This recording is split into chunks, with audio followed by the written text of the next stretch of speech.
السلام علیکم ورحمۃ اللہ وبرکاتہ۔ اعوذ باللہ من الشیطان الرجیم، بسم اللہ الرحمن الرحیم۔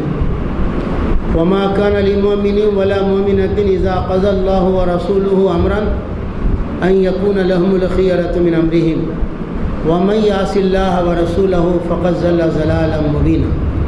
صدق اللہ العظیم۔ کسی مومن مرد اور کسی مومنہ عورت کو یہ حق حاصل نہیں ہے کہ اللہ اور اس کا رسول جس معاملے میں فیصلہ صادر فرما دیں تو اس معاملے میں اسے کوئی اختیار باقی رہے۔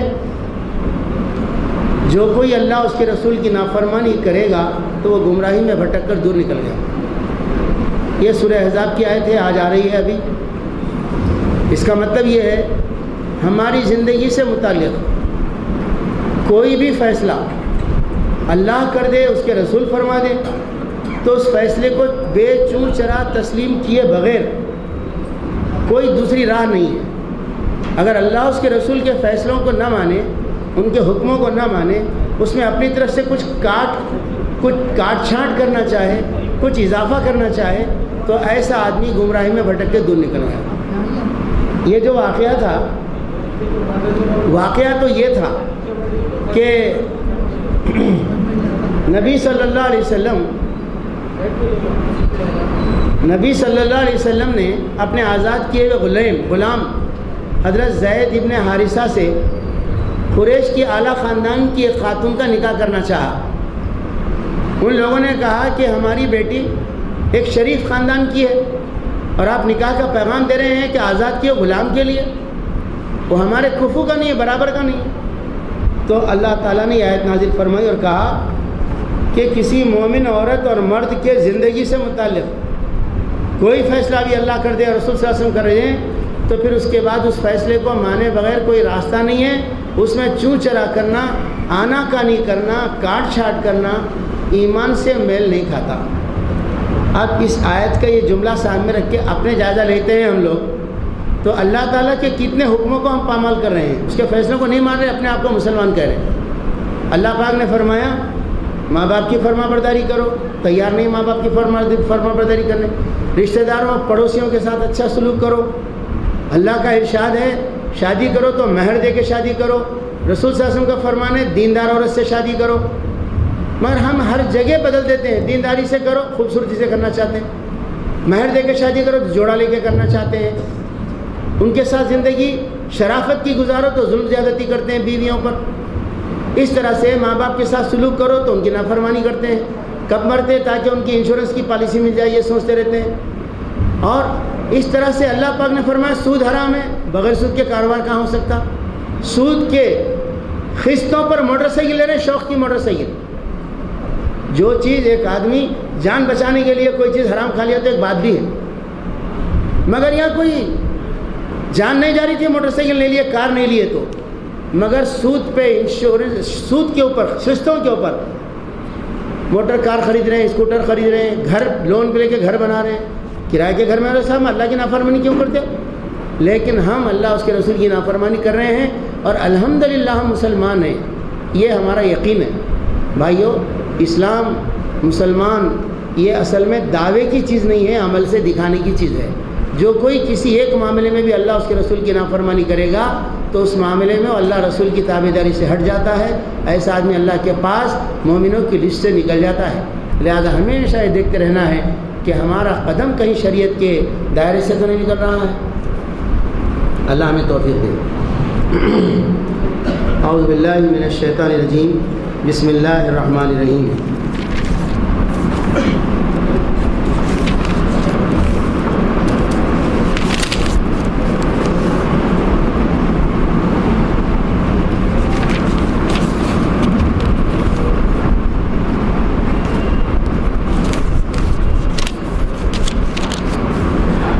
مومن مردوں عورتوں کے ساتھ 10 خصوصیات جو اللہ کے پاس جنت کے مستحق بنا دیتی ہیں وہ بیان کیے جا رہے ہیں۔ یقیناً جو مرد اور جو عورتیں مسلم ہیں مومن ہیں، مطیع فرمان ہیں، راست باز ہیں، صابر ہیں، اللہ کے آگے جھکنے والے ہیں، صدقہ دینے والے ہیں، روزہ رکھنے والے ہیں، اپنی شرمگاہوں کی حفاظت کرنے والے ہیں اور اللہ کو کثرت سے یاد کرنے والے ہیں۔ اللہ نے ایسے مومن مردوں عورتوں سے مغفرت کا وعدہ کیا ہے اور ان کے لیے بڑا اجر تیار کر کے رکھا ہے۔ لہذا مسلمان کو ان 10 صفات کو اختیار کرنا چاہیے۔ کسی مومن مرد، کسی مومن عورت کو یہ حق نہیں ہے کہ جب اللہ اور اس کا رسول کسی معاملے کا فیصلہ کر دے تو پھر اسے اپنے اس فیصلے میں، اس معاملے میں خود فیصلہ کرنے کا کوئی اختیار حاصل رہے۔ جو کوئی اللہ اس کے رسول کی نافرمانی کرے گا تو سری گمراہی میں پڑ گیا۔ اے نبی صلی اللہ علیہ وسلم، یاد کرو وہ موقع جب تم اس شخص سے کہہ رہے تھے جس پر اللہ نے اور تم نے احسان کیا تھا، یعنی حضرت زید رضی اللہ تعالیٰ۔ اللہ نے احسان یہ کیا کہ ان کو محمد صلی اللہ علیہ وسلم کی صحبت میں رہنے کا، خدمت میں رہنے کا موقع فراہم کیا۔ محمد صلی اللہ علیہ وسلم نے احسان یہ کیا کہ ان کو آزاد کر کے منہ بولا بیٹا بنا لیا۔ تو ان سے کہہ رہے تھے کہ اپنی بیوی کو نہ چھوڑو اور اللہ سے ڈرو۔ اس وقت تم اپنے دل میں وہ بات چھپائے ہوئے تھے جسے اللہ کھولنا چاہتا تھا۔ تم لوگوں سے ڈر رہے تھے کہ اب اگر یہ طلاق دے دیں گے تو مجھے منہ بولا بیٹا بیٹا نہیں ہوتا، اس کی بہو بے بہو نہیں ہوتی، اس سے نکاح کرنا پڑے گا، لوگ مجھے بدنام کریں گے، تم یہ ڈر رہے تھے۔ حالانکہ اللہ اس کا زیادہ حقدار ہے کہ تم اللہ سے ڈرو۔ پھر جب زید رضی اللہ تعالیٰ عنہ اس عورت کو نکاح طلاق دے کر عدت گزارنے کے بعد اپنی حاجت سے پوری ہو چکی حاجت، تو ہم نے اس متعلقہ خاتون کا نکاح تم سے کر دیا تاکہ مومنوں پر اپنے منہ بولے بیٹوں کی بیویوں کے معاملے میں کوئی تنگی باقی نہ رہے، جبکہ ان سے اپنی حاجت پوری کر چکے ہوں۔ اللہ تعالیٰ فرماتے ہیں نکاح ہم نے کیا، اس لیے زینب رضی اللہ تعالیٰ کو فخر تھا کہ میرا نکاح زمین پہ نہیں آسمانوں پہ ہوا ہے۔ اور یہ کہ اللہ تعالیٰ نے یہ نازک کام محمد صلی اللہ علیہ وسلم سے اس لیے لیا کہ قیامت تک کے لیے بعد میں کوئی آتا تو یہ قانون نہیں توڑ سکتا تھا، پیغمبر ہی یہ برے قانون کو توڑ سکتے تھے۔ اس لیے اللہ تعالیٰ نے منہ بولے بیٹوں کی بیویاں نہیں ہوتی، بہو نہیں ہوتی، لہٰذا ان سے نکاح کرنا حرام نہیں ہے، نکاح کر سکتے ہیں۔ اس کی خاطر اللہ تعالیٰ نے اس خاتون کا نکاح اللہ کے رسول سے کرا دیا۔ اور اللہ کا حکم تو عمل میں آنا ہی چاہیے تھا۔ نبی صلی اللہ علیہ وسلم پر کسی ایسے کام میں کوئی رکاوٹ نہیں ہے جو اللہ نے ان کے لیے مقرر کر دیا ہو۔ یہی اللہ کی سنت یعنی طریقہ رہا ہے ان سب انبیاء کے معاملے میں جو پہلے سے گزر چکے ہیں۔ اور اللہ کا حکم ایک قطعی طے شدہ فیصلہ ہوتا ہے۔ یہ اللہ کی سنت ہے ان لوگوں کے لیے جو اللہ کے پیغامات پہنچاتے ہیں، اسی سے ڈرتے ہیں اور ایک خدا کے سوا کسی سے نہیں ڈرتے، اور حساب کے لیے بس اللہ کافی ہے۔ لوگوں، محمد صلی اللہ علیہ وسلم تمہارے مردوں میں سے کسی کے باپ نہیں ہیں، مگر وہ اللہ کے رسول ہیں، خاتم النبیین ہیں، اور اللہ ہر چیز کو جاننے والا ہے، علم رکھنے والا ہے۔ یہ آیت ختم نبوت کی دلیل کی آیت ہے۔ اس کا مطلب یہ ہے کہ محمد صلی اللہ علیہ وسلم آخری پیغمبر ہیں، آخری نبی ہیں، آخری رسول ہیں۔ آپ کے بعد کوئی پیغمبر، کوئی نبی، کوئی رسول نہیں آئے گا، اس کا ڈکلیریشن ہے۔ ایسی کھلی یہ ڈکلیریشن اللہ تعالیٰ نے کیوں کیا صاحب؟ ہمیشہ تو پیغمبر آتے رہے، ایک پیغمبر کے بعد دوسرے پیغمبر، دوسرے کے بعد تیسرے، حضور کے بعد آخر کیوں نہیں آئیں گے؟ تو اللہ تعالیٰ نے حضور صلی اللہ علیہ وسلم پر دین کو مکمل کر دیا ہے۔ اب کوئی پیغمبر کے آنے کی ضرورت اس لیے نہیں ہے کہ کوئی بچی ہوئی تعلیم نہیں جس کی وضاحت کے لیے کوئی نبی آئے۔ دوسری بات یہ ہے، پہلے کے پیغمبروں کی تعلیم کو لوگ گما دیتے تھے، اس میں کچھ ملا دیتے تھے، اس میں کچھ گھٹا دیتے تھے، تو لوگوں کو یہ پہچاننا مشکل ہو جاتا تھا کہ حق کیا ہے اور اضافہ کیا ہے۔ مگر اللہ تعالیٰ نے قرآن کے بارے میں یہ ذمہ لے لیا کہ انا نحن نزلنا الذکر و انا لہ لحافظون، ہم نے اس ذکر کو نازل کیا ہے، ہم اس کی حفاظت کے ذمہ دار ہیں۔ اب اس میں کوئی تبدیلی، کوئی کمی، کوئی اضافہ نہیں ہو سکتا۔ لہذا کسی نئے نبی کے آنے کی ضرورت ہی کیا ہے، نیا کلام لانے کی ضرورت ہی کیا ہے، جب کہ دین مکمل ہو چکا ہے۔ یہ کلام کی حفاظت اللہ نے لے لیا ہے ذمہ۔ تیسری بات یہ ہے، جتنے پیغمبر آئے تھے اس سے پہلے وہ کسی قبیلے، کسی وقت اور موقع اور زمانے کے لیے، کسی علاقے کے لیے خاص طور پر آئے تھے۔ جیسے عیسیٰ علیہ السلام صرف بنی اسرائیل کے لیے آئے تھے، موسیٰ علیہ السلام صرف بنی اسرائیل کے لیے آئے تھے۔ لیکن حضور صلی اللہ علیہ وسلم کسی خاص قبیلے کے لیے، ملک کے لیے، علاقے کے لیے نہیں آئے، تمام انسانوں کے لیے آئے۔ اور حضور کی زندگی میں جب تو پورے لوگوں تک بات نہیں پہنچ سکی تو امت پر ذمہ داری ڈال دی اللہ تعالیٰ کہ اب یہ امت ذمہ دار ہے کہ دوسروں تک بات کو پہنچائے۔ تو اللہ تعالیٰ نے حضور کو تمام انسانوں کے لیے پیغمبر بنا دیا، تو اب اور نئے پیغمبر آنے کی ضرورت کیا ہے؟ کسی علاقے میں کوئی پیغمبر کی ضرورت ہی نہیں۔ چنانچہ فرمایا یا ایھا الناس انی رسول اللہ الیکم جمیعا، اے پیغمبر صلی اللہ علیہ وسلم کہہ دیجئے کہ لوگوں میں تم سب کے تمام انسانوں کی طرف اللہ کا رسول بن کر آیا ہوں، اس اللہ کی طرف سے جو آسمان زمین کا مالک ہے، ہر چیز کا اسے علم ہے، میں اس کی طرف سے پیغمبر. تو معلوم یہ ہوا اب پیغمبر آنے کی ضرورت اس لیے نہیں ہے کہ دین مکمل ہو چکا، کتاب کی حفاظت کا اللہ نے ذمہ لے لیا، قیامت تک کے لیے اللہ کے رسول کی رسالت کے لیے ہی اللہ تعالیٰ نے اعلان ڈکلیریشن کر دیا، اس لیے نئے رسول کے آنے کی ضرورت نہیں ہے. اب یہاں یہی فرمایا جا رہا ہے کہ اللہ کے نبی صلی اللہ علیہ وسلم نبیوں کے سلسلے کو ختم کرنے والے پیغمبر ہیں، اور مردوں میں سے کسی کے بات نہیں ہے. یہ کیوں بولے اللہ تعالیٰ ما کان محمد ابا احد من رجالکم، محمد صلی اللہ علیہ وسلم تمہارے مردوں میں سے کسی کے باپ نہیں ہے. آخر یہ کون سی خوبی ہے؟ کوئی مرد لڑکا نہیں ہے بولنا تو خوبی ہے کیا؟ سب بیٹیاں سب ان کو بولنا خوبی تو نہیں ہے. مگر یہ اس لیے فرمایا اللہ تعالیٰ نے، بہت بڑا اللہ کی مہربانی ہے جو حضور کو مرد بچے زندہ نہیں تھے. کیا مہربانی ہے وہ آپ کو سمجھ میں آئیں گی جب آپ غور کریں گے. ایک دو پہلو میں آپ کے سامنے رکھتا ہوں.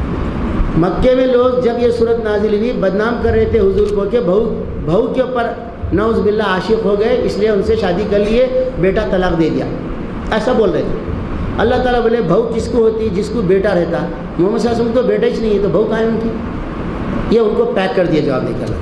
دوسری بات یہ کہ اگر اللہ تعالیٰ محمد صلی اللہ علیہ وسلم کو نرینہ اولاد دیتا جو زندہ رہتی، بچپن میں مر گئے بچے تو ظاہر ہے حضور کے بعد بڑے رہتے ہوتے انہوں، تو اب ہوتا کیا؟ حضور کے بعد حضور کی اولاد کچھ خلیفہ بنانا، حضور کی اولاد کچھ بنانا، ہر چیز اولاد حضور کی اولاد خاندان والوں کو دے دینا. اس طرح سے اللہ کے رسول صلی اللہ علیہ وسلم کی اگر نارینہ اولاد ہوتی تو امت کے اندر جو دوسرے لوگوں میں ٹیلنٹ ہیں، صلاحیتیں ہیں، وہ ابھر کے نہیں آتے تھے، بلکہ بس حضور کے خاندان میں کیسے بھی رہو خاندان کے ہیں ان کو. جیسا ہمارے پاس چلتا نا، سجادے کون بنتے؟ لکیر کے فقیر بھی رہیں تو بیٹا ہے تو سجادہ بن جاتا.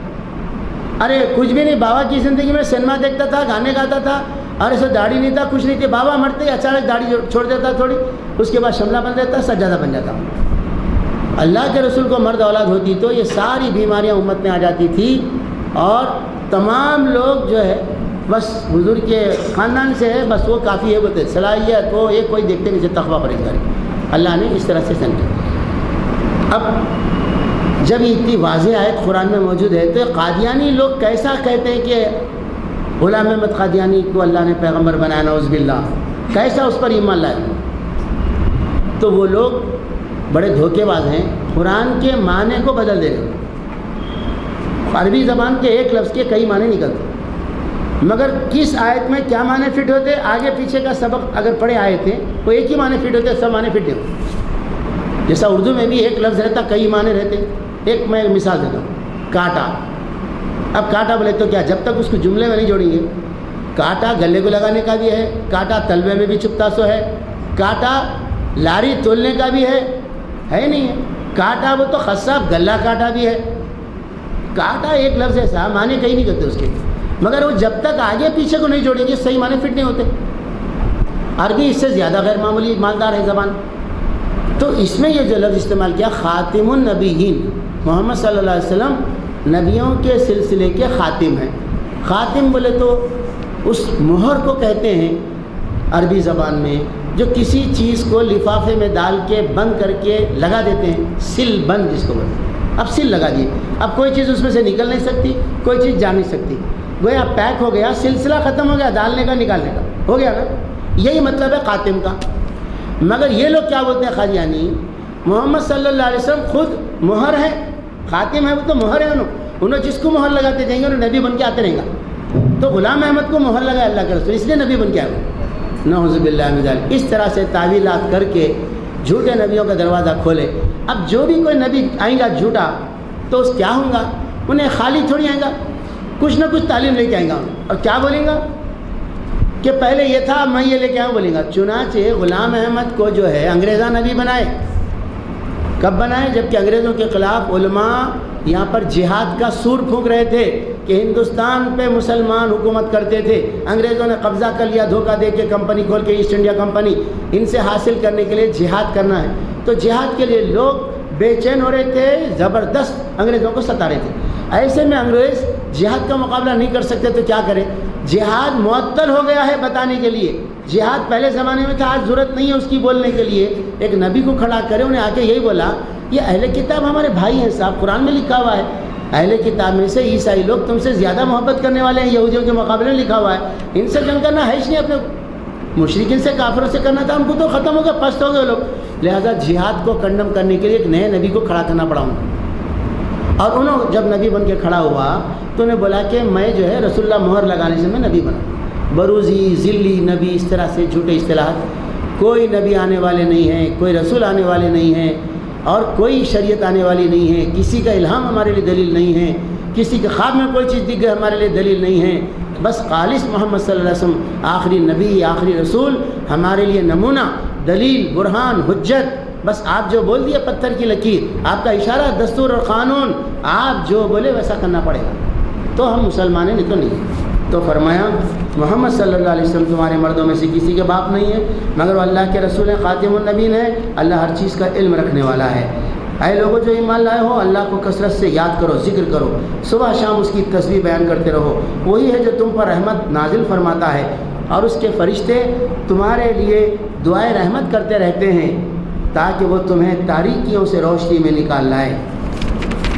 وہ مومنوں پر بہت مہربان ہیں، جس روز وہ اس سے ملیں گے ان کا استقبال سلام سے ہوگا، ان کے لیے اللہ نے بڑا باعزت اجر فراہم کر رکھا ہے۔ اے نبی صلی اللہ علیہ وسلم، ہم نے تمہیں بھیجا ہے گواہ بنا کر، بشارت دینے والا اور ڈرانے والا بنا کر، اللہ کی اجازت سے اس کی طرف دعوت دینے والا نبی بنا کر، اور روشن چراغ بنا کر بشارت دے دو ان لوگوں کو جو تم پر ایمان لائے ہیں کہ ان کے لیے اللہ کی طرف سے بڑا فضل ہے، اور ہرگز نہ دبو کفار اور منافقین سے، کوئی پرواہ نہ کرو ان کی ایذا رسانیوں کی، اذیت رسانیوں کی، اور بھروسہ کر لو اللہ پر، اللہ ہی اس کے لیے کافی ہے کہ آدمی اپنے معاملات اس کے سپرد کر دے۔ اے لوگوں جو ایمان لائے ہو، جب تم مومن عورتوں سے نکاح کرو اور پھر انہیں ہاتھ لگانے سے پہلے طلاق دے دو تو تمہاری طرف سے ان پر کوئی عدت لازم نہیں ہے جس کے پورے ہونے کا تم مطالبہ کر سکو۔ بعض اوقات شادی کرتا آدمی، لیکن کمرے میں جا کے دیکھا تو رنگ پسند نہیں آتا، نقشہ پسند نہیں آتا، کچھ تو بھی ایسا ہوتا، تو آدمی اس سے ملتا نہیں، بات کرتا نہیں، سلام کر کے بتا بھائی تم جاؤ تمہارے گھر کو، میں میرے پاس رہتا تم تو طلاق دیتا ہوں ہاتھ تک، تو ایسی عورت کو کوئی عدت لازم نہیں ہے۔ پھر فرمایا اللہ تعالیٰ نے البتہ ان کو کچھ مال دے دو، بھلے طریقے سے رخصت کر دو۔ اے نبی صلی اللہ علیہ وسلم، ہم نے تمہارے لیے حلال کر دی ہیں تمہاری وہ بیویاں جن کے مہر تم نے ادا کیے ہیں۔ دیکھیے مہر ادا کرے بغیر بیوی حلال نہیں ہوتی، اس کا مطلب ہی نکلتا اس، حالانکہ ادھار مہر پہ شادی ہو سکتی، تمام علماء بولے کر سکتے، مگر نقد دینا ضروری ہے، نہیں تو حلال نہیں ہو سکتی۔ اے نبی صلی اللہ علیہ وسلم، ہم نے تمہارے لیے حلال کر دی تمہاری وہ بیویاں جن کے مہر تم نے ادا کیے ہیں، اور وہ عورتیں جو اللہ کی عطا کردہ لونڈیوں میں سے تمہارے ہاتھ ملکیت میں آئی ہیں، اور تمہاری چچا زاد، پھوپھی زاد اور ماموں زاد، خالہ زاد بہنیں جنہوں نے تمہارے ساتھ ہجرت کی ہے، اور وہ مومن عورت جس نے اپنے آپ کو نبی کے لیے ہبہ کر دیا ہو، اگر نبی اسے نکاح میں لینا چاہے، یہ رعایت خالصتاً تمہارے لیے ہے، دوسرے مومنوں کے لیے نہیں ہے۔ ہم کو معلوم ہے کہ عام مومنوں پر ان کی بیویوں اور لونڈیوں کے بارے میں ہم نے کیا قاعدہ، کیا حدود عائد کیے ہیں، لہذا تمہیں ہم نے ان حدود سے اس لیے مستثنیٰ کیا ہے تاکہ تمہارے اوپر کوئی تنگی نہ رہے۔ اللہ غفور و رحیم ہے۔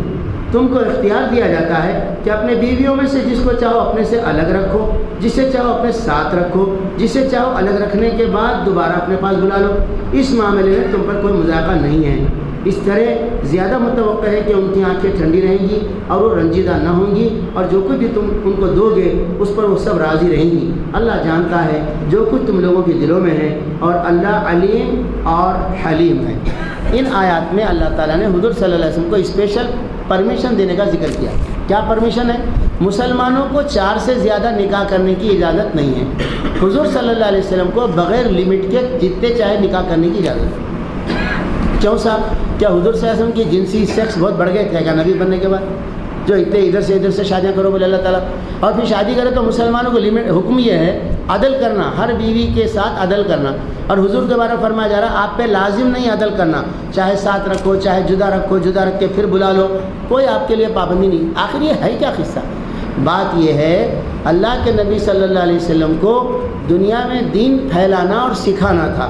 مردوں کو تو سکھا سکتے تھے، بیٹھ کے سمجھا سکتے تھے، عورتوں کو پورا دین کیسے سکھا سکتے تھے؟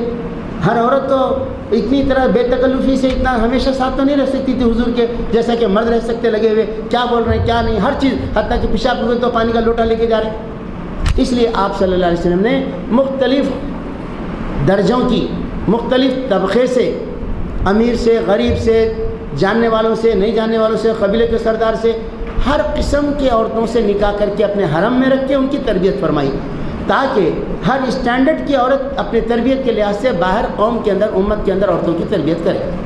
اس کی خاطر اللہ کے رسول نے زیادہ نکاح کی۔ بعض اوقات ایک علاقے سے جنگ ہو گئی اور وہاں کچھ غلام بن کے، باندی بن کے لوگ ہاتھ میں آ گئے، اور وہ لوگ پھر دوبارہ جنگ کی تیاری کر رہے ہیں، اور اللہ کے رسول صلی اللہ علیہ وسلم نے ان میں سے غلام اور باندی بن کے آنے میں سے آزاد کر کے نکاح کر کے بیوی بنا لیا۔ اب پورے قبیلے کے لوگ بولے ہمارے تو قبیلے کے داماد ہیں اللہ کے رسول، اب کیسا ان سے جنگ لڑ سکتے؟ پورا قبیلہ ہتھیار ڈال دیا۔ ایسے کئی کاموں کی خاطر اللہ کے نبی صلی اللہ علیہ وسلم نے شادیاں کی۔ مگر یہ بات یاد رکھنا چاہیے، انگریز، اس زمانے میں انگریز بولتے تھے، اب مغربی میڈیا حضور کا دشمن ہے، حضور کو بدنام کرنے کے لیے تمام پہلوؤں سے مضامین، کتابیں اور ڈرامے، کارٹون بناتے ہیں۔ وہ لوگ یہ کہہ کے بدنام کرتے ہیں کہ یہ کیسے پیغمبر ہیں صاحب، جتنے دنیا میں اللہ والے ہیں، دیندار لوگ ہیں، شادی نہیں کرتے وہ لوگ۔ اس لیے عیسائی مذہب کے اندر شادی کرے تو پوپ نہیں بن سکتا انہیں، شادی نہیں کرنا انہیں، کیوں؟ اتنا کنٹرول والا رہنا اپنے جسم پر کہ شادی نہیں کرنا، تو اعلیٰ درجہ ملتا اس کو بول کے ان کے پاس۔ اس طرح سے بدھ مذہب میں بھی شادی نہیں کر سکتا، ہندو مذہب میں بھی شنکراچاری بننا ہے تو شادی نہیں کرنا انہیں۔ اور یہ ایسے پیغمبر ہیں کہ شادی تو شادی، کئی شادیاں کرے بولے یہ، اچھا شادیاں تو شادیاں، جنگ میں ملے سے لونڈیوں سے بھی استفادہ کرے، تو یہ دیندار نہیں ہے صاحب، دنیا دار ہیں، نعوذ باللہ، شیطانی کلمات بول کے جو کتاب لکھا انہیں، کون؟ رشدی بول کے، جو وہ رشدی نہیں ہے، انہیں رشدی بولتے، ہدایت یافتہ کو بولتے، وہ گمراہ ضلالت والا، انہیں کیا اسی موضوع پہ لکھا کہ اتنے بیویاں کیوں صاحب حضور کو؟ اس کا مطلب یہ ہے کہ ہوس پرست تھے، نعوذ باللہ۔ اس کا جواب کیا ہے؟ حضور کی سیرت میں جواب ہے۔ حضور صلی اللہ علیہ وسلم 25 سال کے نوجوان تھے مکے میں، کسی عورت کو دل بھر کے، نظر بھر کے نہیں دیکھے۔ مکے کی خوبصورت عورتیں ترس جاتی تھی کبھی نگاہ بھر کے دیکھے حضور ہم کو بول کے، نبی نہیں بنے تھے، خوبصورت باقی سوالے سجلے نوجوان تھے، مگر کبھی کسی عورت کو نظر بھر کے نہیں دیکھا۔ کوئی زنا تو زنا کے قریب نہیں گیا، اور بھرپور جوانی میں شادی کرے تو اپنے سے 15 سال بوڑھی عورت سے شادی کرے۔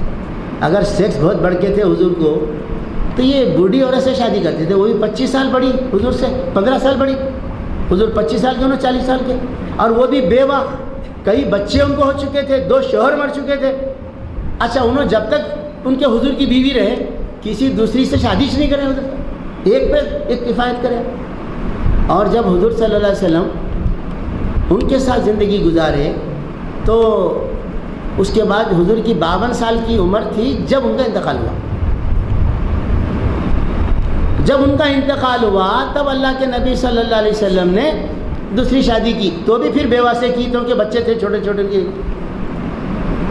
اس کے بعد مدینہ ہجرت کر کے جانے کے بعد جب اسلام کی ریاست بن گئی، اور بہت سے ریاست کے معاملات ایسے تھے کہ عوام میں خواتین کی تربیت کا مسئلہ، قبیلوں سے دوستی کرنے کا مسئلہ، ان کی طاقت کو توڑنے کا مسئلہ، ایسے تمام جتنے ایسپیکٹس تھے اس کو استعمال میں لا کے ہر قبیلے سے شادیاں کی آپ نے، اور ہر پہلو سے، ہر لیول کی عورتوں سے شادی کر کے آپ نے 9 شادیاں، جملہ 11 شادی کی آپ نے، 9 عورتوں کو اپنے حرم میں رکھا آپ نے۔ اور یہ اسلام کے دین کے مقصد سے تھا، سیکس کے لیے نہیں تھا اتنا، اس لیے کہ جب سیکس کا دور تھا عروج کا، اس زمانے میں بے عورت سے شادی کریں۔ تو یہ جو لوگ اس طرح کی کتابیں لکھ کے، مضامین لکھ کے، سلمان رشدی جیسے لوگ حضور کو بدنام کرتے ہیں کہ دیکھو صاحب اجازت اسپیشل لا کے لے کے رکھے انہوں، بولے جتنے چاہے شادیاں کر سکتے بولے، جبکہ مسلمان کو 4 سے زیادہ اجازت نہیں ہے۔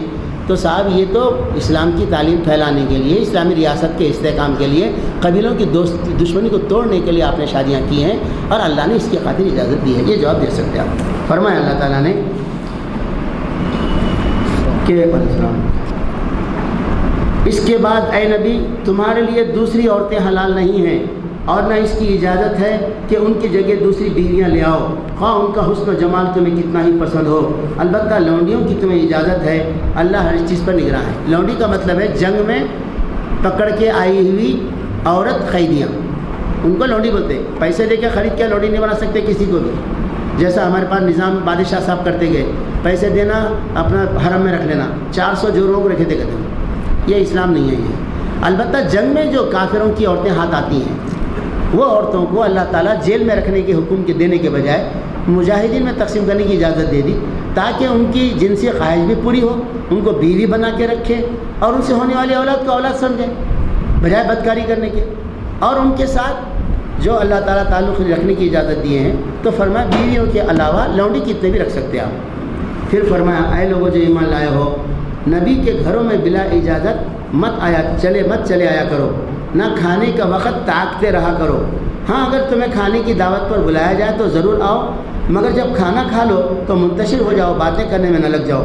تمہاری حرکتیں نبی کو تکلیف دیتی ہیں, مگر وہ مارے شرم کے تم سے کچھ نہیں کہتے, اور اللہ حق بات کہنے میں نہیں شرماتا. اللہ حق بات کہنے میں نہیں شرماتا. یہ آیت کس بات کی ہے؟ حضرت زینب سے جب نکاح ہوا تھا تو حضور صلی اللہ علیہ وسلم مدینے میں تھے. آپ نے ولیمے کی دعوت کی, لوگ آ کے ولیمے کی دعوت کھائے اور وہیں بیٹھ گئے باتیں کرنے میں. اور حضور کا گھر چھوٹے چھوٹے کمرے تھے, تو حضور صلی اللہ علیہ وسلم پردہ چھوڑ دیے اور اندر بیوی کے پاس گئے, لیکن لوگ وہیں بیٹھے ہوئے رہے تھے. تو پھر باہر نکل کے آئے, پھر ابھی لوگ بیٹھے ہوئے تو پھر دوسرے بیوی کے گھروں کو جا کے سب خیر خیریت پوچھ کے سلام کر کے پھر آئے تھے. پھر لوگ بیٹھے ہوئے, بہت رات ہونے کے بعد لوگ اٹھ کے گئے, تب اللہ کے رسول اپنی بیوی محترمہ کے پاس جا سکے. تو نبی کو تکلیف ہوئی اس سے, تو فرمایا کہ نبی کے گھر میں بغیر اجازت کے نہیں آنا, آئے دعوت دیے تو آنا, کھانا کھاتے چلے جانا, منتخا مارتے نہیں بیٹھنا. اس سے یہ سبق ملتا ہے مسلمانوں کو کسی بھی دعوت میں بغیر بلائے نہیں جانا چاہیے. حدیث میں ہے جو آدمی دعوت میں بغیر بلائے آتا ہے تو ڈاکو بن کے آتا ہے, کھا کے گیا اگر تو چوری کر کے نکلتا ہے. اس لیے بغیر دعوت کے جانا نہیں چاہیے. آج کل حیدرآباد میں ایسا ہو گیا ہے, بڑے بڑے شادی خانے ہیں, دعوت دیتے لوگ, اور آس پاس کے محلے کے کئی لوگ سوٹڈ بٹڈ بن کے آ کے بیٹھ جاتے.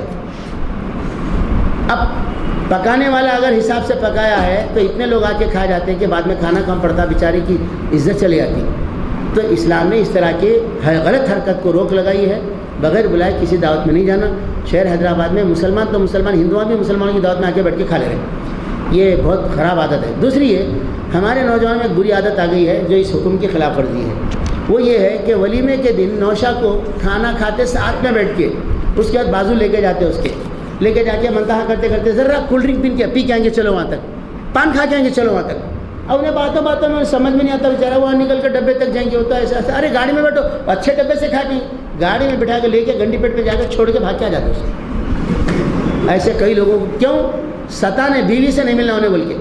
تو یہ شرافت نہیں ہے, انسانیت نہیں ہے, یہ کوئی مذاق بھی کوئی شرافت کا مذاق ہے. یہ کھانا کھانے کو گئے تو تکلیف کسی کو نہیں دینا, اور جب کھانا کھا لیے تو منتشر ہو جانا. اس کے بعد یہ فرمایا کہ نبی کے گھر میں جب اگر تم بیویوں سے کچھ مانگنا ہو, اگر نبی کی بیویوں سے اگر تمہیں کچھ مانگنا ہو تو پردے کے پیچھے سے مانگنا. یہ تمہارے اور ان کے دلوں کی پاکیزگی کے لیے زیادہ مناسب طریقہ ہے. معلوم یہ ہوا کہ گھروں کے اوپر پردے لٹکا کے رکھنا, حجاب, کوئی چیز مانگنا ہے پردے کے پیچھے سے مانگنا. حضور کے گھر پہ پردے نہیں تھے پہلے. حضرت عمر نے فرمایا اللہ کا رسول, آپ اللہ کے پیغمبر ہیں اور مسلمانوں کی حکومت کے سربراہ ہیں, آپ بہت سارے کاموں کے ذمہ دار ہیں, ایسے ویسے لوگ بھی آپ کے پاس آتے ملنے, آپ امہات المومنین کو پردہ کرا دو. حضرت عمر جو بولے ویسے ہی اللہ تعالیٰ بعد میں احکامات نازل کیا. ایسی کئی بار ہوا تو اللہ تعالیٰ نے حکم دیا نبی کی بیویوں سے کچھ مانگنا ہے تو پردے کے پیچھے سے مانگنا, یعنی وہ گھر کے اوپر پردہ لٹکا کے رکھنا.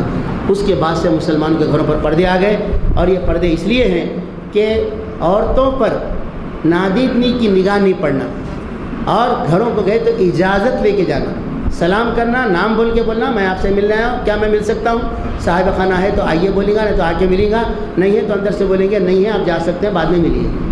یہ ملاقات کا طریقہ مقرر کیا گیا, استئذان, اجازت دینے کا طریقہ. مگر یہ اسلامی تہذیب ہمارا ختم ہو جا رہی ہے, گھروں کے پردے غائب ہو جا رہے ہیں, اور جا کے بل مارے تو دروازہ کھول کے عورتیں ہی نکل رہے ہیں. افسوس کی بات ہے, بغیر حجاب کی عورتیں نکل رہی ہیں. پڑھیے. نبی کی بیویوں سے اگر تمہیں کچھ مانگنا ہو تو پردے کے پیچھے سے مانگا کرو, یہ تمہارے اور ان کے دلوں کی پاکیزگی کے لیے زیادہ مناسب طریقہ ہے. تمہارے لیے یہ ہرگز جائز نہیں کہ اللہ کے رسول کو تکلیف دو، اور نہ یہ جائز ہے کہ ان کے بعد ان کی بیویوں سے نکاح کرو، یہ اللہ کے نزدیک بہت بڑا گناہ ہے۔ تم خواہ کوئی بات ظاہر کرو یا چھپاؤ، اللہ کو ہر بات کا علم ہے۔ ازواج نبی کے لیے اس میں کوئی مذائقہ نہیں ہے کہ ان کے بعد ان کے بیٹے، ان کے بھائی، ان کے بھتیجے، ان کے بھانجے، ان کے میل جول کی عورتیں اور ان کے مملوک گھروں میں آئیں۔ اے عورتوں، تمہیں اللہ کی نافرمانی سے پرہیز کرنا چاہیے، اللہ ہر چیز پر نگاہ رکھتا ہے۔ دیکھیے صاحب، نبی صلی اللہ علیہ وسلم کے گھر میں بغیر اجازت کے آنے کی اجازت کس کو ہے؟ باپ، بھائی، بھتیجے، بھانجے اور جو میل جول کی عورتیں اور مملوک، گھر میں کام کرنے والے۔ کام کرنے والے سے مراد یہی ہے کہ گھر میں جو نوکر چاکر غلام وغیرہ وہ بھی آ سکتے ہیں گھر میں، تو عورتیں ان سے پردہ نہیں کرے اگر تو کوئی حرج کی بات نہیں ہے، اس میں لکھا ہوا ہے۔ مگر ہم دعوتوں میں جاتے ہیں تو وہاں جو مستنڈے بیرے رہتے، بیرے، ان کے سامنے ہمارے پاس کی عورتوں کا نکلنا مناسب نہیں ہے صاحب، اس لیے وہ گھر کا نوکر نہیں اپنا، عورتوں کو چاہیے کہ اسے پردہ کرنا چاہیے۔ اللہ اور اس کے ملائکہ نبی پر درود بھیجتے ہیں، اے لوگوں جو ایمان لائے ہو تم بھی ان پر درود و سلام بھیجو۔ صاحب یہ درود کا لفظ فارسی، عربی میں کیا لفظ ہے؟ ان اللہ ملائکۃ یصلون، صلاۃ بھیجتے ہیں۔ صلاۃ نماز کے لیے بھی لفظ ہے نا، وہی لفظ یہاں صلاۃ بھیجو کا لفظ بھی ہے، تو صلاۃ اللہ کی طرف سے بھی ہوتا ہے۔ ان اللہ و ملائکۃ یصلون، اللہ اور اس کے فرشتے صلاۃ بھیجتے ہیں نبی پہ۔ صلاۃ کے معنی اگر نماز بولے ہو سکتے نماز، لیکن یہ نہیں لے سکتے نماز، تو اس کا مطلب یہ نکلتا کہ اللہ نماز پڑھتا ہے نبی کی، فرشتے نماز پڑھتے ہیں نبی کی، اے مسلمانوں تم نماز پڑھو نبی کی۔ تو عربی زبان کے قاعدے کے لحاظ سے صلاۃ کے کیا معنی طے کر لیے تو یہ گمراہی نہیں پیدا ہوتی۔ ہمارے پاس ایسی گمراہی پھیلا رہے ہیں بعض لوگ، ہم اللہ کی نماز پڑھتے ہیں اور اللہ نبی کی نماز پڑھتا ہے، استغفر اللہ۔ تو صلاۃ کے معنی دعا کے ہیں، صلاۃ کے معنی رحمت بھیجنے کے ہیں، صلاۃ کے معنی رحمت سے متوجہ ہونے کے ہیں، صلاۃ کے معنی کسی کام میں مدد کرنے کے ہیں، یہ کئی معنی ہیں۔ تو اللہ اور اس کے ملائکہ نبی پر صلاۃ بھیجتے ہیں کا صحیح معنی یہ ہے اللہ نبی پہ رحمت بھیجتا ہے، فرشتے نبی پر رحمت کی دعا کرتے ہیں، ان کے پاس کچھ ہے نہیں دینے کے لیے، وہ دعائیں رحمت کرتے ہیں۔ اب اے مسلمانوں تم بھی نبی پہ صلاۃ بھیجو اور سلام بھیجو۔ صلاۃ بھیجو تو کیا ہے صلاۃ؟ صحابہ نے پوچھا صلاۃ کیسے بھیجنا آپ کے اوپر؟ تو اللہ کے رسول صلی اللہ علیہ وسلم نے 11 قسم کے صلاۃ سکھائے، اس کو بولتے درود۔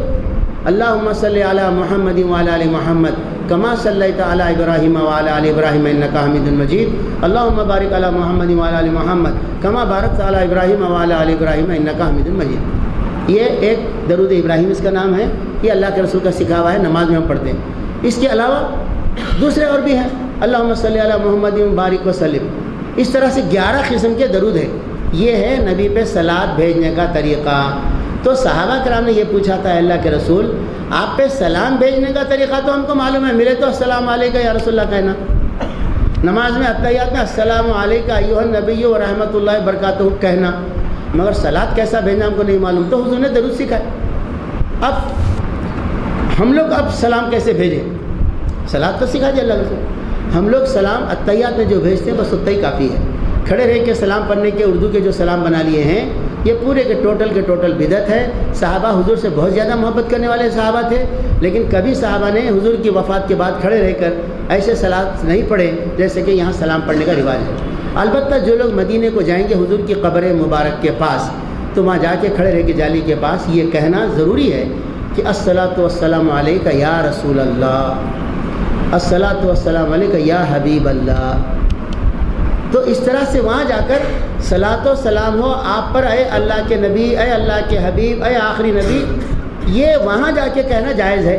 یہاں رہ کے یا رسول اللہ آپ پہ سلام ہو، یا رسول اللہ آپ، یہ یہاں یا رہ کے یا رسول اللہ بولنا ہی غلط ہے، یہ اس طرح سے پکارنا جائز نہیں ہے۔ تو غرض یہ کہ اللہ تعالیٰ نے یہاں فرمایا کہ فرشتے اور اللہ تعالیٰ اور فرشتے نبی پر صلاۃ بھیجتے ہیں، مسلمانوں تم بھی صلاۃ بھیجو۔ یہ کیوں فرمایا؟ اس وقت مکے مدینے کے اندر لوگ محمد صلی اللہ علیہ وسلم کی ذاتی زندگی کے اوپر کیچڑ اچھال کر تکلیف دے رہے تھے، تو مسلمانوں کے سبق دیا گیا، نصیحت کی گئی، لوگوں تم پر محمد صلی اللہ علیہ وسلم کے بڑے احسانات ہیں، انہوں نے تم تک دین، اللہ کا دین پہنچایا ہے، اس کے لیے پتھر کھائے، گالی کھائے، زخمی ہوئے، گھر بار چھوڑے، ہجرت کیے، ساری زندگی داؤ پہ لگا کے تمہارے لیے دین پہنچانے کا کام کیا، لہذا تم ان کے احسان مند ہو کر تمہیں کیا کرنا چاہیے؟ ان پر درود بھیجنا چاہیے، صلات بھیجنا چاہیے، اور ان کے جب ملاقات ہو یا نماز میں ان پر سلام بھیجنا چاہیے۔ یہ ایمان کا تقاضا ہے۔ حدیث میں ہے اللہ کے نبی صلی اللہ علیہ وسلم پر جب نام آئے اگر کوئی درود نہ پڑھے تو آدمی بہت بخیل ہے، سخت بخیل ہے وہ آدمی۔ اور جبرائیل علیہ السلام نے بددعا کی، ہلاک ہو جائے وہ شخص جس کے سامنے محمد صلی اللہ علیہ وسلم کا نام آئے اور درود نہ بھیجے ان پر۔ ایسے شخص کے لیے جبرائیل علیہ السلام نے کہا آمین۔ تو معلوم یہ ہوا درود پڑھنا اللہ کے رسول سے محبت کے معیار کا پیمانہ ہے۔ کس کو کتنی حضور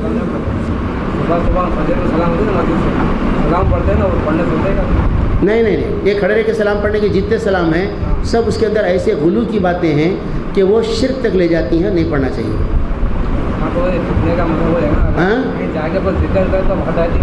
جی کیا بول رہے ہیں؟ دیکھیے کوئی صحیح بات بولنے سے مصیبت ہے تو برداشت کرنا۔ لوگوں سے یہ پوچھنا چاہیے کھڑے ہوتے کیوں صاحب پڑھنے کے لیے؟ نماز میں تو بیٹھ کے پڑھتے سلام، اللہ کے رسول بیٹھ کے سکھائے، اب آپ کھڑے رہ کے اپنی طرف سے کرے، آپ کا علم بڑھ کے اللہ کے رسول کا علم بڑھ کے ہے، پوچھیے۔ دوسری بات ہے کھڑے ہونے والے کا عقیدہ یہ کہ اللہ کے رسول کی روح آتی ہے وہاں پر، اس لیے ادب سے کھڑے ہو جاتے ہیں اور یہ بولتے ہیں کہ نکل جائے محفل سے جو بے ادب ہے، بول کے شعر سناتے، جو بیٹھا رہا اگر اس وقت تو اس کو بے ادب بولتے، مار کے نکال دیتے۔ اس طرح سے ایک سلام ہے جو کھڑے رہ کے پڑھنے کا، اس نے امت کے اندر انتشار پیدا کر دیا اور حضور کی روح آ رہی ہے۔ اب 1000 جگہ سلام پڑھ رہے کھڑے رہ کے لوگ، 1000 جگہ حضور کی روح پھر رہی ہے۔ یہ پورا ٹوٹل ایک ایسا ہے کہ اللہ کے رسول کے انسان کے بجائے غیر معمولی ہستی، ہر جگہ حاضر ناظر ہستی، ہر جگہ پہنچنے والی ہستی، اس طرح سے بناتے رہے۔ جبکہ حدیث میں ہے اللہ کے رسول صلی اللہ علیہ وسلم نے فرمایا جمعے کے دن مجھ پر جو درود پڑھا جاتا ہے فرشتوں کے ذریعے سے اللہ تعالیٰ میرے پاس بھیجتے ہیں۔ حضور نہیں آ سکتے وہاں پر، مگر یہاں جو بھی کھڑے کے سلام پڑھتے ہیں یہی سمجھتے ہیں کہ حضور کی روح یہاں پر آ رہی۔ اس طرح سے اللہ کے رسول کے بارے میں عقیدے میں بگاڑا جاتا، اس سے ان کے اندر الوہیت کا وہ آ جاتا کہ غیر معمولی ہستی ایسی ہیں کہ جہاں بولے پہنچ سکتے جب بولے ہو، لہذا سلام پڑھو حضور کی روح آ گئی، اب جو چاہے مانگ لو ان سے دے دیں گے ان۔ اس طرح سے ایک تصور بن گیا۔ اخباروں میں اشتہار آ رہا ہے کہ ہم نے رسول اللہ کی قبر مبارک کے پاس دعا مانگی اور قبول ہو گئی اور ہمارے کالج کو لائسنس مل گیا۔ آیا اخبار میں بہت بڑا medical hall, Deccan medical hall, جب دکن میڈیکل کالج جب قائم ہوا تھا، اس کا جب وہ ملا تھا ایفیلیشن، تو پورے فل پیج کا اشتہار، جب اعتماد اخبار نہیں تھا سیاست میں اشتہار، ہم نے مدینے میں رسول اللہ کے روضے کے پاس دعا مانگی تھی، وہ دعا قبول ہو گئی اور ہمارے جو ہے لائسنس مل گیا اس کا۔ تو دعا اللہ سے مانگنے کا ہے، حضور سے مانگنا شروع ہو جا رہا ہے۔ کیوں؟ اسی تصور کی وجہ سے اللہ اس کے ملائکہ نبی پر صلات بھیجتے ہیں۔ اے لوگوں جو ایمان لائے ہو، تم بھی نبی پر صلات اور سلام بھیجو۔ جو لوگ اللہ اور اس کے رسول کو اذیت دیتے ہیں ان پر دنیا اور آخرت میں اللہ نے لعنت فرمائی ہے اور ان کے لیے رسوا عذاب مہیا کر دیا ہے۔ اور جو لوگ مومن مردوں اور عورتوں کو بے قصور اذیت دیتے ہیں انہوں نے ایک بڑے بہتان اور شدید گناہ کا وبال اپنے سر لے لیا ہے۔ اے نبی صلی اللہ علیہ وسلم، اپنی بیویوں اور بیٹیوں اور اہل ایمان کی عورتوں سے کہہ دو کہ اپنے اوپر اپنی چادروں کے پلوں لٹکا لیا کریں، یہ زیادہ مناسب طریقہ ہے تاکہ وہ پہچان لی جائیں اور نہ ستائی جائیں۔ اللہ تعالیٰ غفور و رحیم ہے۔ یہ ہے آیت، پوری دنیا اس آیت کی دشمن بنی ہوئی ہے، یورپین دنیا۔ حکم اس میں ہے عورتوں کو حجاب کے ساتھ باہر نکلنا، برقعے کا لفظ نہیں ہے قرآن مجید میں۔ فرمایا جا رہا ہے کہ نبی کی بیویوں سے، ان کی بیٹیوں سے، اہل ایمان کی عورتوں سے کہنے کا حکم دیا جا رہا ہے کہ جب باہر نکلیں تو اپنے اوپر چادروں کے پلوں لٹکا لیا کریں، آنچل ڈال لیا کریں اور اپنے جسم کو جو ہے چادر میں چھپا لیا کریں۔ یہ زیادہ بہتر مناسب طریقہ ہے تاکہ پہچان لی جائیں کہ شریف زادیاں ہیں، ان کو چھیڑنا مناسب نہیں ہے، ان سے کوئی اپنی خواہش پوری نہیں کر سکتے۔ اللہ نے یہ حکم دیا کہ عورت باہر نکلے تو اپنے لباس کے علاوہ ایک مزید لباس اوپر سے ایسا ڈال لے کہ اس کا چہرہ بھی چھپ جائے اور بدن بھی ڈھک جائے، اسی کا نام ہے حجاب۔ چادر ہے یا کوئی گھونگھٹ ہے بڑا یا کوئی اور کپڑا ہے یا برقع ہے، بہرحال عورت کو اپنے لباس کے علاوہ ایک ایسی چیز اوڑھنا ہے جو اس کی خوبصورتی کو، اس کے جسم کے سائز کو، نشے و فراز کو اور اس کے زیور کو، اس کے بالوں کو، سب کو ڈھانک لے۔ اور رہا چہرے کا معاملہ تو صحابیات ایک آنکھ کھلی رکھتے تھے اور بعض لوگوں نے کہا کہ صحابیات چہرہ کھلا رکھتے تھے۔ امام شافعی رحمۃ اللہ علیہ چہرے کے پردے کے قائل نہیں ہیں، باقی تمام ائمہ چہرے کے پردے کے بھی قائل ہیں۔ بی بی عائشہ صدیقہ رضی اللہ تعالیٰ نے آیت کو پڑھنے کے بعد مطلب پوچھا لوگوں نے، تو کھڑے ہو کے چادر پھوڑا اوڑھ کے اوپر سے گھونگھٹ ڈال کے چھپا لیے، پورا ایک آنکھ کھلی رکھ کے بتائے۔ غرض یہ کہ ہماری عورتوں کو اللہ تعالیٰ نے حکم دیا ہے کہ وہ دوسری عورتوں کی طرح سے دوسروں کے جیسا لباس پہن کے باہر نہ نکلیں، بلکہ اس لباس کے اوپر ایک مزید کور کر لیں تاکہ شرافت پہچانی جائے۔ اس پہ ساری دنیا بولی کہ مسلمان عورتیں اگر حجاب کریں گے، برقع پہنیں گے تو ان کو جو ہے یہ جرمانہ لگا دیا جائے گا۔ فرانس میں برقع پہننے پہ جرمانہ ہے اس وقت۔ اچھا ننگے رہے تو کوئی جرمانہ نہیں ہے۔ بولو آپ دنیا کیسی بدل رہی ہے؟ اسلام کی دشمنی میں سو رہا ہے۔ اسکارف پہ بھی ہے، اسکارف پہ بھی۔ اور دیکھیے عیسائیوں کے بیوی مریم علیہ السلام کو وہ سب بہت پاک دامن مانتے ہیں۔ ان کے جتنے اسٹیچو ہے، ان کے جتنی تصویریں ہیں، سب ان کا چہرہ ڈھپا ہوا ہے، کوئی بال نہیں دکھتے ان کے، اور ان کا ڈھیلا لباس ہے، صرف چہرہ کھلا ہوا ہے لیکن بال نہیں نظر آتے، پورا سب ڈھپا ہوا ہے۔ ایسے لباس میں وہ رہتی ہے اور ویسا لباس مسلمان پہنے تو ان کے اوپر جرمانہ لگاتے۔ دنیا کیسی ہے؟ سو اسلام کی دشمن ہوگی، اسلام کے تہذیب کی، تمدن کی۔ بہرحال اپنے خواتین کو پردہ کرانا چاہیے، اور پردہ نہیں کرانے سے شیطان ان کو گھورتا ہے، تاکتا ہے۔ پردہ نہیں کرنے سے بے حیائی پھیل رہی ہے۔ ابھی چند دن پہلے دلی کے اندر ایک کالج کی بچیوں سے ایک بڑا حادثہ ریپ کا ہو گیا تھا، تو کالج کے انتظامیہ نے یہ کہا ہے کہ لڑکیاں بھڑکیلے لباس نہ پہنیں، چست لباس نہ پہنیں۔ ان کے لباس ایسے پہننے کی وجہ سے مردوں کو جرأت ہو رہی ہے ان سے دست درازی کرنے کی۔ ڈریس کوڈ کے نام سے، ڈریس کوڈ کے نام سے جی ڈریس کوڈ بنایا گیا۔ تو اس طرح سے دلی کے علاوہ دوسری جگہ بھی، ہریانہ میں بھی ایک پورے انتظامیہ کالج نے یہ کر دیا ہے کہ پورے لڑکیاں جو ہے ایسا لباس نہیں پہننا جس سے جو ہے ان کے جسم کی ساخت نمایاں ہو جائے۔ تو غیر مسلم اب اس بات کو ریئلائز کر رہے ہیں کہ عورت کا لباس ڈھیلا ڈھالا ہونا چاہیے اور اس کے جسم کے اعضاء چھپنا چاہیے، ورنہ اس کی آبرو لٹ رہی ہے۔ اس طریقے سے اب کرناٹک کے اندر ایک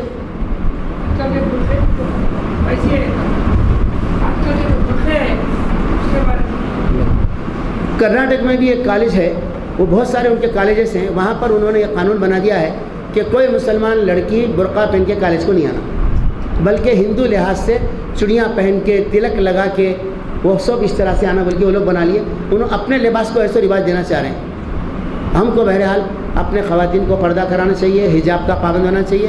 مگر حیدرآباد میں برقعے کا تیا پانچا ایک ہو گیا صاحب، برقع جا کے وہ مزید لباس سے زیادہ اور خوبصورت لباس بنا دیا اس کو، چست ہے، پھولا اترے ہوئے ہیں، بیل بوٹے لگے ہوئے ہیں۔ اب ایک نئے چمکے آ گئے صاحب، ایسا ہیرے موتی کے جوڑے پہنے، ویسا آستینوں کے پاس یہاں اور یہاں۔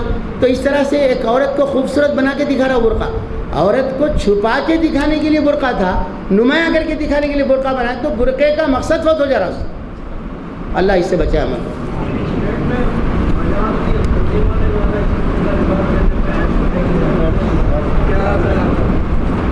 بھائی قابل اسٹیٹ میں نوجوان ایسی عورتوں پر ایسڈ پھینکنے کا اشتہار لگا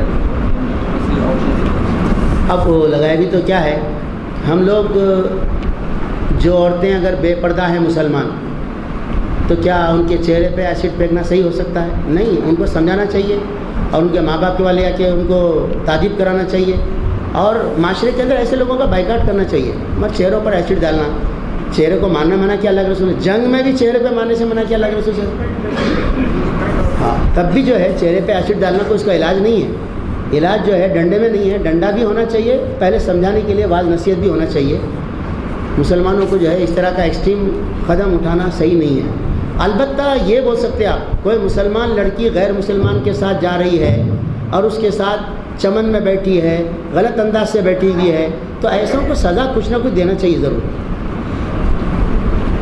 اگر منافقین اور وہ لوگ جن کے دلوں میں خرابی ہے اور وہ جو مدینے میں ہیجان انگیز افواہیں پھیلانے والے ہیں اپنی حرکتوں سے باز نہ آئے تو ہم ان کے خلاف کارروائی کرنے کے لیے تمہیں اٹھا کھڑا کریں گے، پھر وہ اس شہر میں مشکل سے تمہارے ساتھ رہ سکیں گے۔ ان پر ہر طرف سے لعنت کی بچھاڑ ہوگی، جہاں کہیں پائے جائیں گے پکڑے جائیں گے اور پوری طرح مارے جائیں گے۔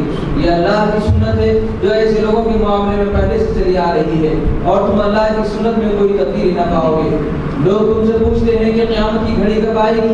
کہو اس کا علم تو اللہ ہی کو ہے، تمہیں کیا خبر، شاید کہ وہ قریب آ رہی ہو۔ بہرحال یہ امر یقینی ہے کہ اللہ نے کافروں پر لعنت کی ہے اور ان کے لیے بھڑکتی ہوئی آگ مہیا کر دی ہے جس میں وہ ہمیشہ رہیں گے، کوئی حامی و مددگار نہ پا سکیں گے۔ جس روز ان کے چہرے آگ پر الٹ پلٹ کیے جائیں گے، اس وقت وہ کہیں گے کہ کاش ہم نے اللہ اور اس کے رسول کی اطاعت کی ہوتی، اور کہیں گے اے رب ہمارے، ہم نے اپنے سرداروں اور اپنے بڑوں کی اطاعت کی اور انہوں نے ہمیں راہ راست سے بے راہ کر دیا۔ اے رب ان کو دوہرا عذاب دے اور ان پر سخت لعنت کر۔ اے لوگوں جو ایمان لائے ہو ان لوگوں کی طرح نہ بن جاؤ جنہوں نے موسیٰ کو اذیتیں دی تھی، پھر اللہ نے ان کی بنائی ہوئی باتوں سے اس کی برت فرمائی اور وہ اللہ کے نزدیک باعزت تھا۔ اے ایمان والو، اللہ سے ڈرو اور ٹھیک بات کیا کرو، اللہ تمہارے اعمال درست کر دے گا اور تمہارے قصوروں سے درگزر فرما دے گا۔ جو شخص اللہ اور اس کے رسول کی اطاعت کرے اس نے بڑی کامیابی حاصل کی۔ بتائیے بڑی اللہ اعمال کو درست کر دے گا اور قصوروں کو معاف کر دے گا۔ اس لیے اللہ تعالیٰ یہ فارمولہ بتا رہے ہیں کہ اللہ سے ڈرو ٹھیک بات کیا کرو، یعنی سچائی کی اتنی بڑی خوبی ہے کہ آدمی کے سچ بولنے سے اس کے اعمال درست ہو سکتے ہیں۔ یہ شاید اسی لیے اس آیت کو جو ہے نکال کے خطبے میں بھی پڑھا جاتا ہے کہ آدمی سچ بولنے کا عادی رہے۔ حالانکہ ہمارے پاس معاشرے میں جھوٹ اتنا عام ہو گیا کہ اس کو کوئی برائی نہیں سمجھا، بچوں سے اور ہنسی مذاق میں بہت جھوٹ کامن ہو گیا، حالانکہ جھوٹ گناہ کبیرہ بھی سے۔ یہاں پر اس کی فضیلت بتائی گئی کہ سچ بولنے سے اللہ تعالیٰ اعمال کو درست کر دے گا اور گناہوں کو معاف کر دے گا۔ ہم نے اس امانت کو آسمانوں اور زمین اور پہاڑوں کے سامنے پیش کیا تو وہ اسے اٹھانے کے لیے تیار نہ ہوئے اور اس سے ڈر گئے، مگر انسانوں نے اسے اٹھا لیا، بے شک وہ بڑا ظالم اور ظاہر ہے۔ اس بار امانت کو اٹھانے کا لازمی نتیجہ ہے تاکہ اللہ منافق مردوں اور عورتوں اور مشرک مردوں اور عورتوں کو سزا دے اور مومن مردوں اور عورتوں کی توبہ قبول کرے۔ اللہ درگزر فرمانے والا اور رحیم ہے۔ یہ امانت ہے، پہاڑوں نے اٹھانے سے انکار کر دیا اور آسمان اور زمین کسی نے بھی اس کو نہیں اٹھایا لیکن انسان اٹھا لیا، تو کیا ہے اس سے مراد؟ علماء نے لکھا ہے خلافت کا بار ہے۔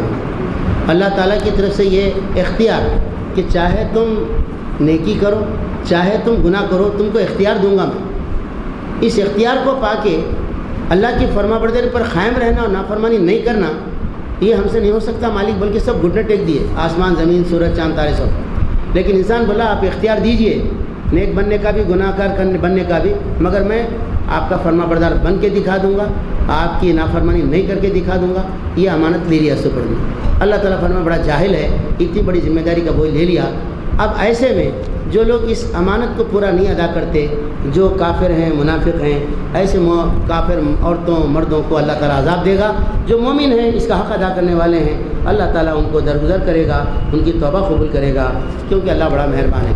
یہاں سورہ احزاب ختم ہوئی۔ سورہ احزاب جنگ خندق کے موقع پہ نازل ہوئی تھی۔ اس میں کئی مضامین تھے، اس میں سے ایک مضمون ہمارے معاشرتی اصلاح کے سلسلے کا تھا۔ دعوت کے بارے میں احکام تھے، پردے کے احکام تھے اور ایک تہمت نہیں لگانے کے احکام تھے۔ اس طرح سے مسلمانوں کو جو ہے جنگ میں اللہ تعالیٰ کی خاطر لڑنے کے لیے اور موت سے نہیں ڈرنے کے لیے احکام تھے۔ یہ تمام احکام تھے۔ یہ صورت ختم ہو گئی۔ اب نئی صورت شروع ہو رہی ہے، سورہ سبا۔ سبا ایک علاقے کا نام ہے اور وہاں ایک ملکہ راج کرتی تھی۔ وہ لوگوں کو اللہ نے بہت چیزوں سے نوازا تھا، کھیتی باڑی۔ اس زمانے میں ڈیم بنا کر نہروں کے ذریعے سے سیراب کر کے کھیتی پیدا کرنے کا بڑا فن ان کو آتا تھا۔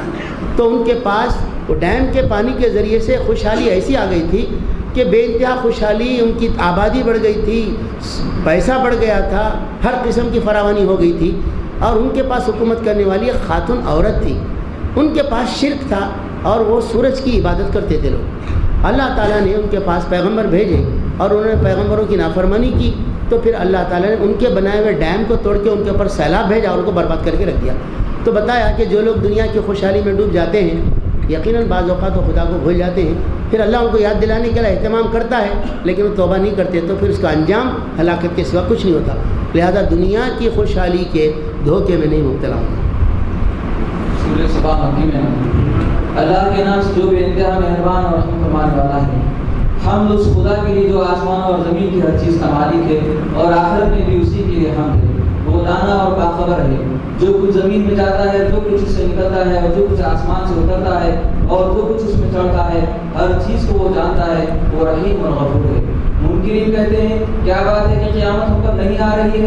کہو قسم ہے میرے عالم الغیب پروردگار کی، وہ تم پر آ کر رہے گی۔ اس سے ذرا برابر کوئی چیز نہ آسمانوں میں چھپی ہوئی ہے، نہ زمین میں، نہ ذرے سے بڑی اور نہ اس سے چھوٹی، سب کچھ ایک نمایاں دفتر میں درج ہے۔ اور یہ قیامت اس لیے آئے گی کہ جزا دے اللہ ان لوگوں کو جو ایمان لائے ہیں اور نیک عمل کرتے رہے ہیں، ان کے لیے مغفرت ہے اور رزق کریم۔ اور جن لوگوں نے ہماری آیات کو نیچا دکھانے کے لیے زور لگایا ہے، ان کے لیے بدترین قسم کا دردناک عذاب ہے۔ اے نبی صلی اللہ علیہ وسلم، علم رکھنے والے خوب جانتے ہیں کہ جو کچھ تمہارے رب کی طرف سے تم پر نازل کیا گیا ہے وہ سراسر حق ہے اور خدا عزیز و حمید کا راستہ دکھاتا ہے۔ منکرین لوگوں سے کہتے ہیں ہم بتائیں تمہیں ایسا شخص جو خبر دیتا ہے کہ جب تمہارے جسم کا ذرہ ذرہ منتشر ہو چکا ہوگا اس وقت تم نئے سرے سے پیدا کر دیے جاؤ گے۔ نہ معلوم یہ شخص اللہ کے نام سے جھوٹ کرتا ہے یا اسے جنون لاحق ہے، نہیں بلکہ جو لوگ آخرت کو مانتے ہیں وہ عذاب میں مبتلا ہونے والے ہیں اور وہی بری طرح بہکے ہوئے ہیں۔ نہیں، جملہ پھر سے پڑھیے۔ نہیں جو لوگ آخرت کو نہیں، منکرین لوگوں سے کہتے ہیں ہم بتائیں تمہیں ایسا شخص جو خبر دیتا ہے کہ جب تمہارے جسم کا ذرہ ذرہ منتشر ہو چکا ہوگا اس وقت تم نئے سرے سے پیدا کر دیے جاؤ گے۔ نہ معلوم یہ شخص اللہ کے نام سے جھوٹ کرتا ہے یا اسے جنون لاحق ہے، نہیں بلکہ جو لوگ آخرت کو نہیں مانتے وہ عذاب میں مبتلا ہونے والے ہیں اور وہی بری طرح بہکے ہوئے ہیں۔ کیا انہوں نے کبھی اس آسمان اور زمین کو نہیں دیکھا جو انہیں آگے اور پیچھے سے گھیرے ہوئے ہیں؟ ہم چاہیں تو انہیں زمین میں پھنسا دیں یا آسمان کے کچھ ٹکڑے پر گرا دیں۔ در حقیقت اس میں ایک نشانی ہے اس بندے کے لیے جو خدا کی طرف رجوع کرنے والا ہو۔ ہم نے داؤد کو اپنے ہاتھ سے بڑا فضل عطا کیا تھا، ہم نے حکم دیا کہ اے پہاڑوں اس کے ساتھ ہم آہنگی کرو، اور یہی حکم ہم نے پرندوں کو دیا۔ ہم نے لوہے کو اس کے لیے نرم کر دیا اس ہدایت کے ساتھ کہ زرہیں بنا اور ان کے حلقے ٹھیک اندازے پر رکھ۔ اے آل داؤد نیک عمل کرو، جو کچھ تم کرتے ہو اس کو میں دیکھ رہا ہوں۔ اور سلیمان کے لیے ہم نے ہوا کو مسخر کر دیا، صبح کے وقت اس کا چلنا 1 مہینے کی رات تک اور شام کے وقت اس کا چلنا 1 مہینے کی رات تک۔ ہم نے اس کے لیے بگڑے ہوئے تانبے کا چشمہ بہا دیا اور ایسے جن اس کے تابع کر دیے جو اپنے رب کے حکم سے اس کے آگے کام کرتے تھے۔ ان میں سے جو ہمارے حکم سے سرداری کرتا اس کو ہم بھڑکتی ہوئی آگ کا مزہ چکھاتے۔ وہ اس کے لیے بناتے تھے جو کچھ وہ چاہتا، اونچی عمارتیں، تصویریں، بڑے بڑے حوض جیسے لگن اور اپنی جگہ سے نہ ہٹنے والی بھاری نیکیں۔ اے آل داؤد عمل کرو شکر کے طریقے پر، میرے بندوں میں کم ہی شکر گزار ہیں۔ جب سلیمان پر ہم نے موت کا فیصلہ نافذ کیا تو جنوں کو اس کی موت کا پتہ دینے والی کوئی چیز اس گن کی سوا نہ تھی جو اس کے عصا کو کھا رہا تھا۔ اس طرح جب سلیمان گر پڑا تو جنوں پر یہ بات کھل گئی کہ اگر وہ غیب کے جاننے والے ہوتے تو اس ذلت کے عذاب میں مبتلا نہ ہوتے۔ سبا کے لیے ان کے اپنے مسکن میں ایک نشانی موجود تھی۔ سلیمان علیہ السلام کے تابع جنات بھی تھے جو ان کے لیے بہت سارے سلطنت کے کام انجام دینے، تعمیری کام کرتے رہتے تھے، اور سلیمان علیہ السلام کے ضابطے کے وہ پابندی میں کسے ہوئے تھے، سرکشی نہیں کر سکتے تھے۔ سلیمان علیہ السلام ان سے کام لے رہے تھے، نگرانی کر رہے تھے، کہیں بیٹھے ہوئے تھے کرسی پہ اپنا ٹیک لگا کے لکڑی وغیرہ لگی تھی، اسی حالت میں بیٹھے بیٹھے ان کا انتقال ہو گیا ان کا، مگر جنات برابر کام کرتے رہے فرما برداری کے ساتھ۔ کیوں؟ یہ سمجھے کہ یہ بیٹھے ہوئے اور ہماری نگرانی کر رہے ہوتے ہوتے ہوتے جو لکڑی تھی ٹیک لگائے سو لکڑی کو کیڑ کھا گیا، اس کے بعد لکڑی گر گئی تو وہ بھی لڑک گئے، موت ہو چکی تھی ان کی۔ تب جنہوں نے کہا کہ اگر ہم اس وقت جنوں پر یہ بات کھل گئی، اگر وہ غیب کے جاننے والے ہوتے تو اس ذلت کے عذاب میں مبتلا نہ ہوتے۔ یعنی جنوں کو غیب کا علم نہیں ہے، اگر ہوتا تو سلیمان علیہ السلام کے انتقال کے وقت ہی ان کو اطلاع ہو جاتی تھی اور وہ جب پابندی سے کسے ہوئے تھے توڑ کے بھاگ کے نکل جاتے، آزاد ہو جاتے تھے۔ لیکن ابھی وہ انتقال بھی ہو گیا، ان کو پتہ بھی نہیں چلا کام کر رہے ہو۔ اس سے معلوم ہے کہ جنوں کو خود غیب کا علم نہیں ہے اور خود سلیمان علیہ السلام کو غیب کا علم نہیں ہے کہ کس طرح سے کس حالت میں ان کو موت آئے گی۔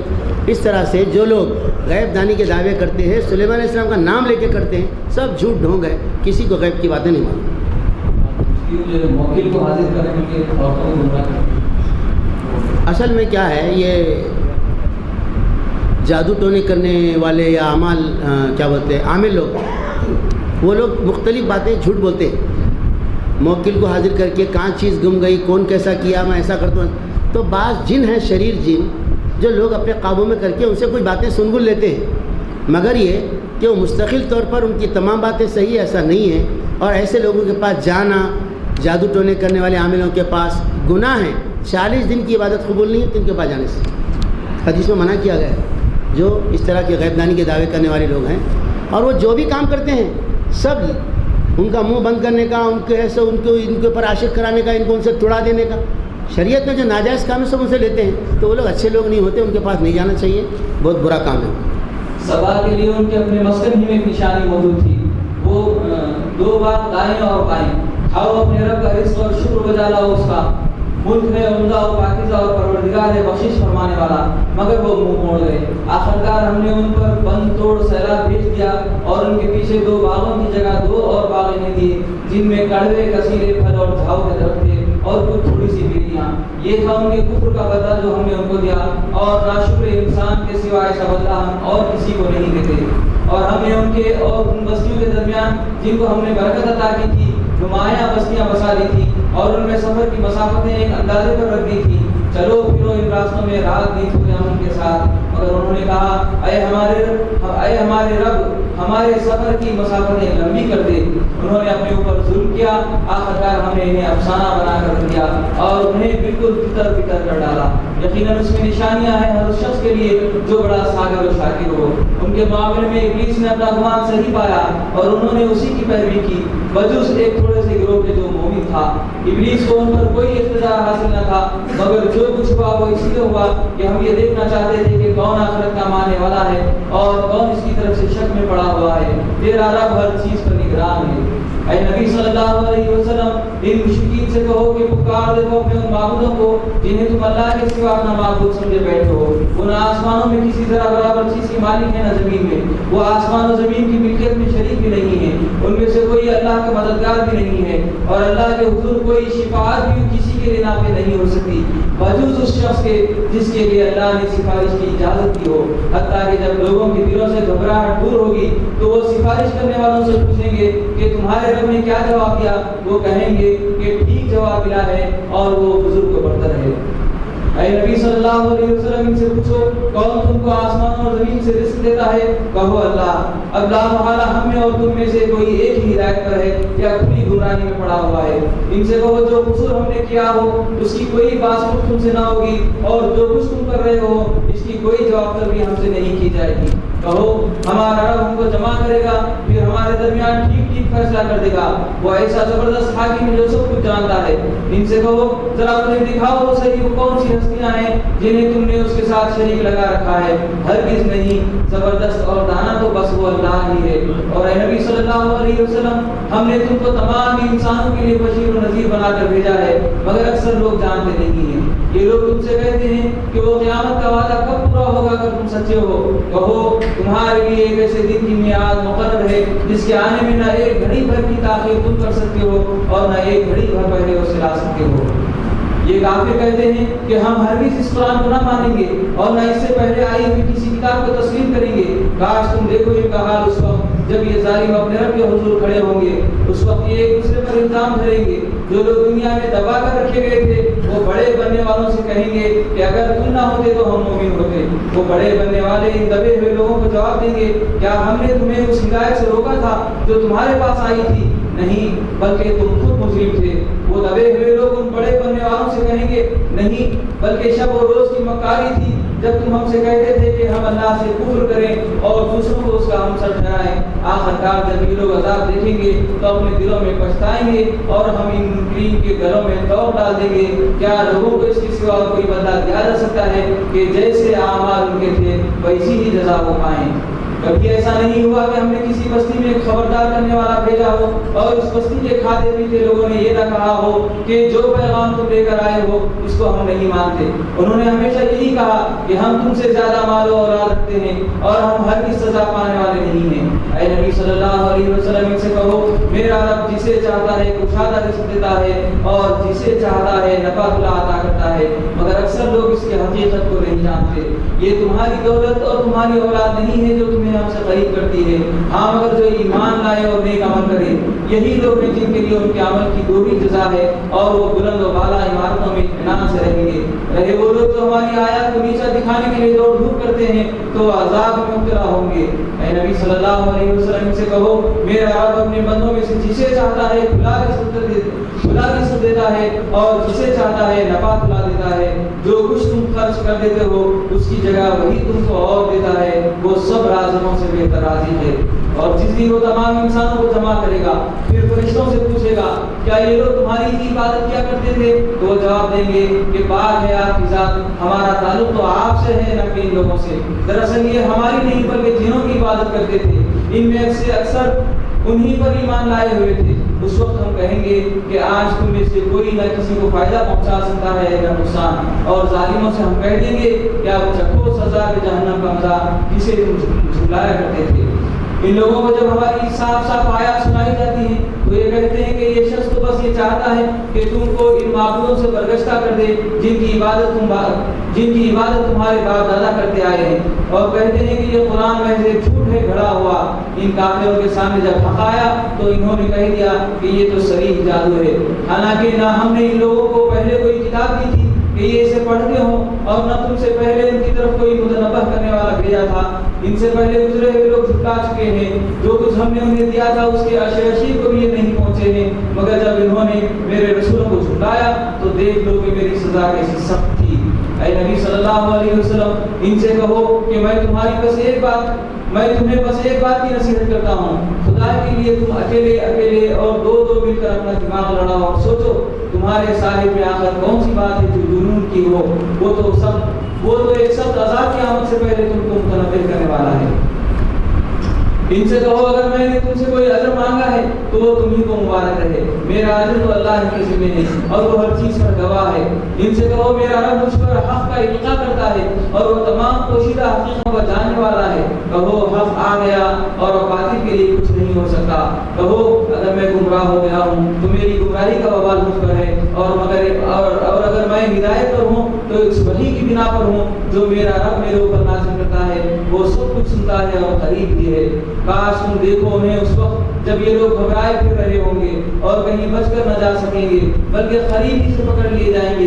اس وقت یہ کہیں گے کہ ہم اس پر ایمان لے آئے حالانکہ اب دور نکلی ہوئی چیز کہاں ہاتھ آ سکتی ہے.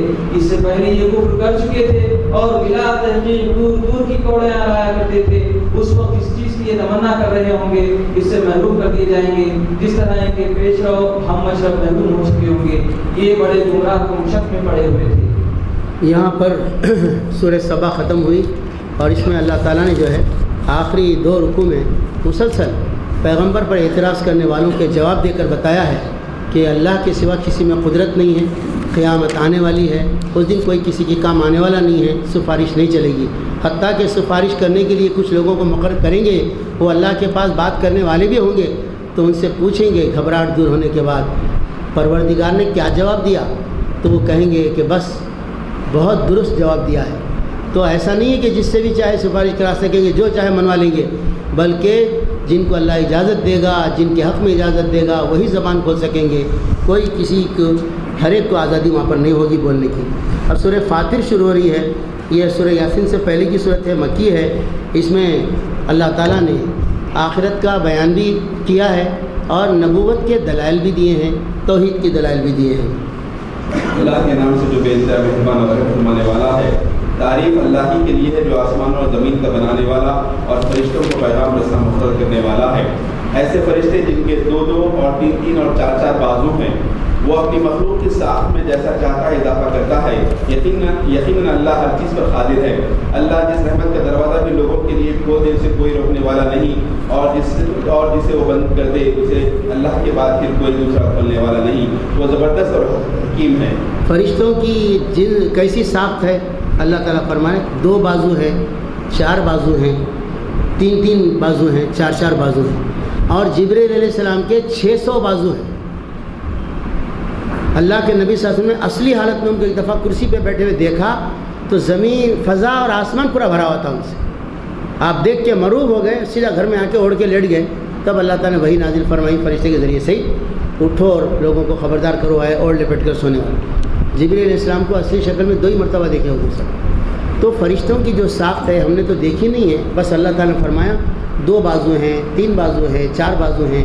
اللہ اپنی مخلوق میں سے کسی کو بھی زیادہ کرتا ہے، کسی کو کم کرتا ہے، اس کو اختیار ہے. لوگوں تم پر اللہ کے جو احسانات تمہیں یاد رکھو کہ اللہ کے سوا کوئی اور خالق بھی ہے جو تمہیں آسمان اور زمین سے رزق دیتا ہو، کوئی معبود اس کے سوا نہیں، آخر تم کہاں سے دھوکا کھا رہے ہو؟ اب اگر اے نبی صلی اللہ علیہ وسلم یہ لوگ تمہیں جھٹلاتے ہیں تو یہ کوئی نئی بات نہیں ہے، تم سے پہلے بہت سے رسول جھٹلائے جا چکے ہیں اور سارے معاملات آخر کار اللہ ہی کی طرف رجوع ہونے والے ہیں۔ لوگوں، اللہ کا وعدہ یقیناً برحق ہے، لہذا دنیا کی زندگی تمہیں دھوکے میں نہ ڈالے اور نہ وہ بڑا دھوکے باز تمہیں اللہ کے بارے میں دھوکہ دینے پائے۔ در حقیقت شیطان تمہارا دشمن ہے، اس لیے تم بھی اسے اپنا دشمن ہی سمجھو۔ وہ تو اپنے پیروں کو اپنی راہ پر اس لیے بلا رہا ہے کہ وہ دوزخیوں میں شامل ہو جائیں۔ جو لوگ کفر کریں گے ان کے لیے سخت عذاب ہے، اور جو ایمان لائیں گے اور نیک عمل کریں گے ان کے لیے مغفرت اور بڑا اجر ہے۔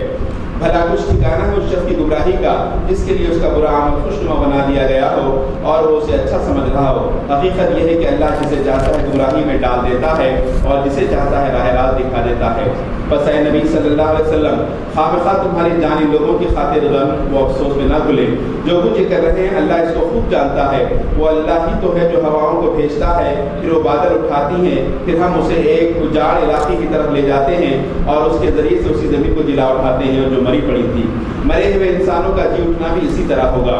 اس آیت میں جو ہے اللہ تعالیٰ نے حضور کے بارے میں فرمایا ہے نبی، خواہ مخواہ کہ ان کے پیچھے آپ کی جان گھلنے نہ پائے افسوس میں۔ کیا مطلب ہے؟ جو لوگ ایمان نہیں لا رہے تھے وہ جہنم میں جلیں گے، اس تصور سے اللہ کے رسول صلی اللہ علیہ وسلم کو افسوس ہوتا تھا۔ اور قرآن میں دوسری جگہ فرمایا گیا ہے فَلَعَلَّكَ بَاخِعٌ نَفْسَكَ عَلَىٰ آثَارِهِمْ إِن لَّمْ يُؤْمِنُوا بِهَٰذَا الْحَدِيثِ أَسَفًا، شاید ان لوگوں کے پیچھے غم کے مارے گھولا گھلا کر اپنی جان آپ ہلاک کر دیں گے محض اس لیے کہ ایمان نہیں لا رہے۔ آپ کا کام پہنچانا تھا، پہنچا چکے، اب حساب لینا ہمارا کام ہے، آپ کی ذمہ داری ختم ہو چکی۔ 3 جگہ اللہ تعالیٰ نے حضور صلی اللہ علیہ وسلم کو دلاسا دلایا۔ اس سے استدلال کیا جو دور جدید کے علماء نے کہ دعوت کا کام کرنا ہے تو انسانیت کا تڑپ دل میں ہونا چاہیے۔ اتنے انسان دوزخ میں جائیں گے یا اللہ ان تک اگر پیغام نہیں پہنچا تو کیسا ہوگا؟ تو اپنے ساری مصروفیات چھوڑ کر، تمام خواہشیں چھوڑ کر، پروگرام چھوڑ کر لوگوں کو دوزخ کی آگ سے بچانے کے لیے دعوت تبلیغ کا کام کرنا کہ اتنے سارے لوگ جہنم میں جلیں گے، ان کی تکلیف کا احساس کر کے تڑپنا انسانیت کے لیے، یہ نبی صلی اللہ علیہ وسلم کا اسوہ ہے، نبی صلی اللہ علیہ وسلم کا طرز عمل ہے۔ مگر ہمارے دل میں کوئی طرز ایسی کسی انسانیت کی تڑپ نہیں ہے سب۔ اچھا وہ نبی وہ بھی ہیں جن پر اللہ وحی نازل کی، اے نبی جب یہ جنگ میں تم کو مل جائیں تو ان کی کھوپڑیاں اڑا دو، ایسا ان سے آپ بدلہ لو کہ بعد کے لوگوں کو ان کی ہوش ٹھکانے آ جائیں، اور کھلوں پہ ضرب فرشتے لگا رہے ہیں، یہ سب بیان بھی ہے۔ گویا جنگ کے وقت جنگ ہے، امن کے وقت امن ہے، دعوت کے وقت دعوت ہے، جہاد کے وقت جہاد ہے۔ جب نارمل حالات ہیں تو انسانیت کے لیے ہدایت کی خاطر بڑے ہی بےتاب ہیں، بے چین ہیں اور ان کے لیے فکر مند ہیں، درد مند ہیں، لیکن جب موقع ایسا نہیں ہے، دوسرا ہے، تو پھر لڑائی میں بھی پیش ہیں۔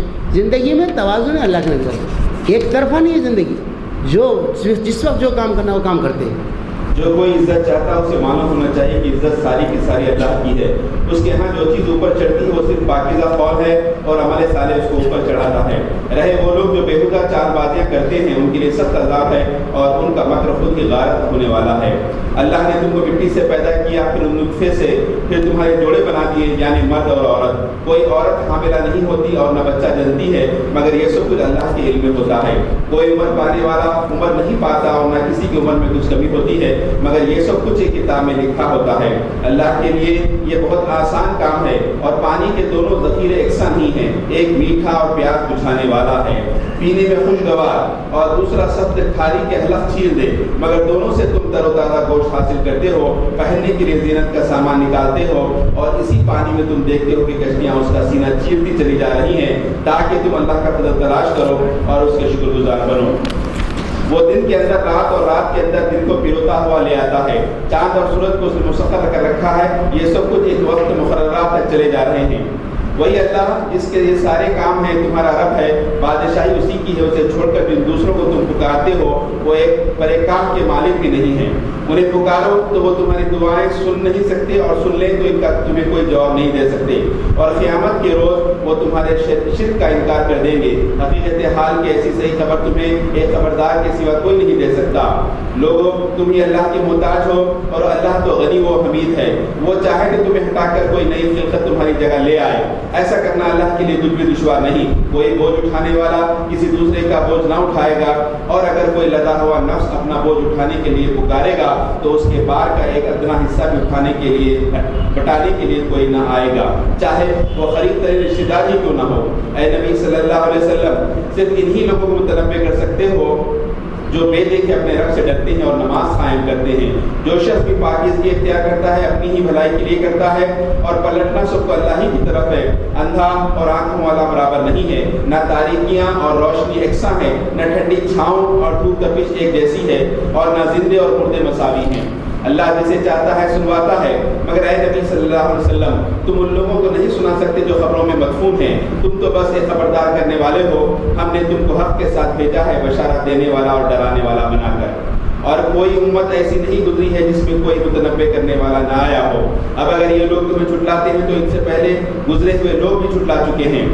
ان کے پاس ان کے رسول کھلے دلائل اور صحیح اور روشن ہدایات دینے والی کتاب لے کر آئے تھے، پھر جن لوگوں نے نہ مانا ان کو میں نے پکڑ لیا، اور دیکھ لو میری سزا کیسی سخت تھی۔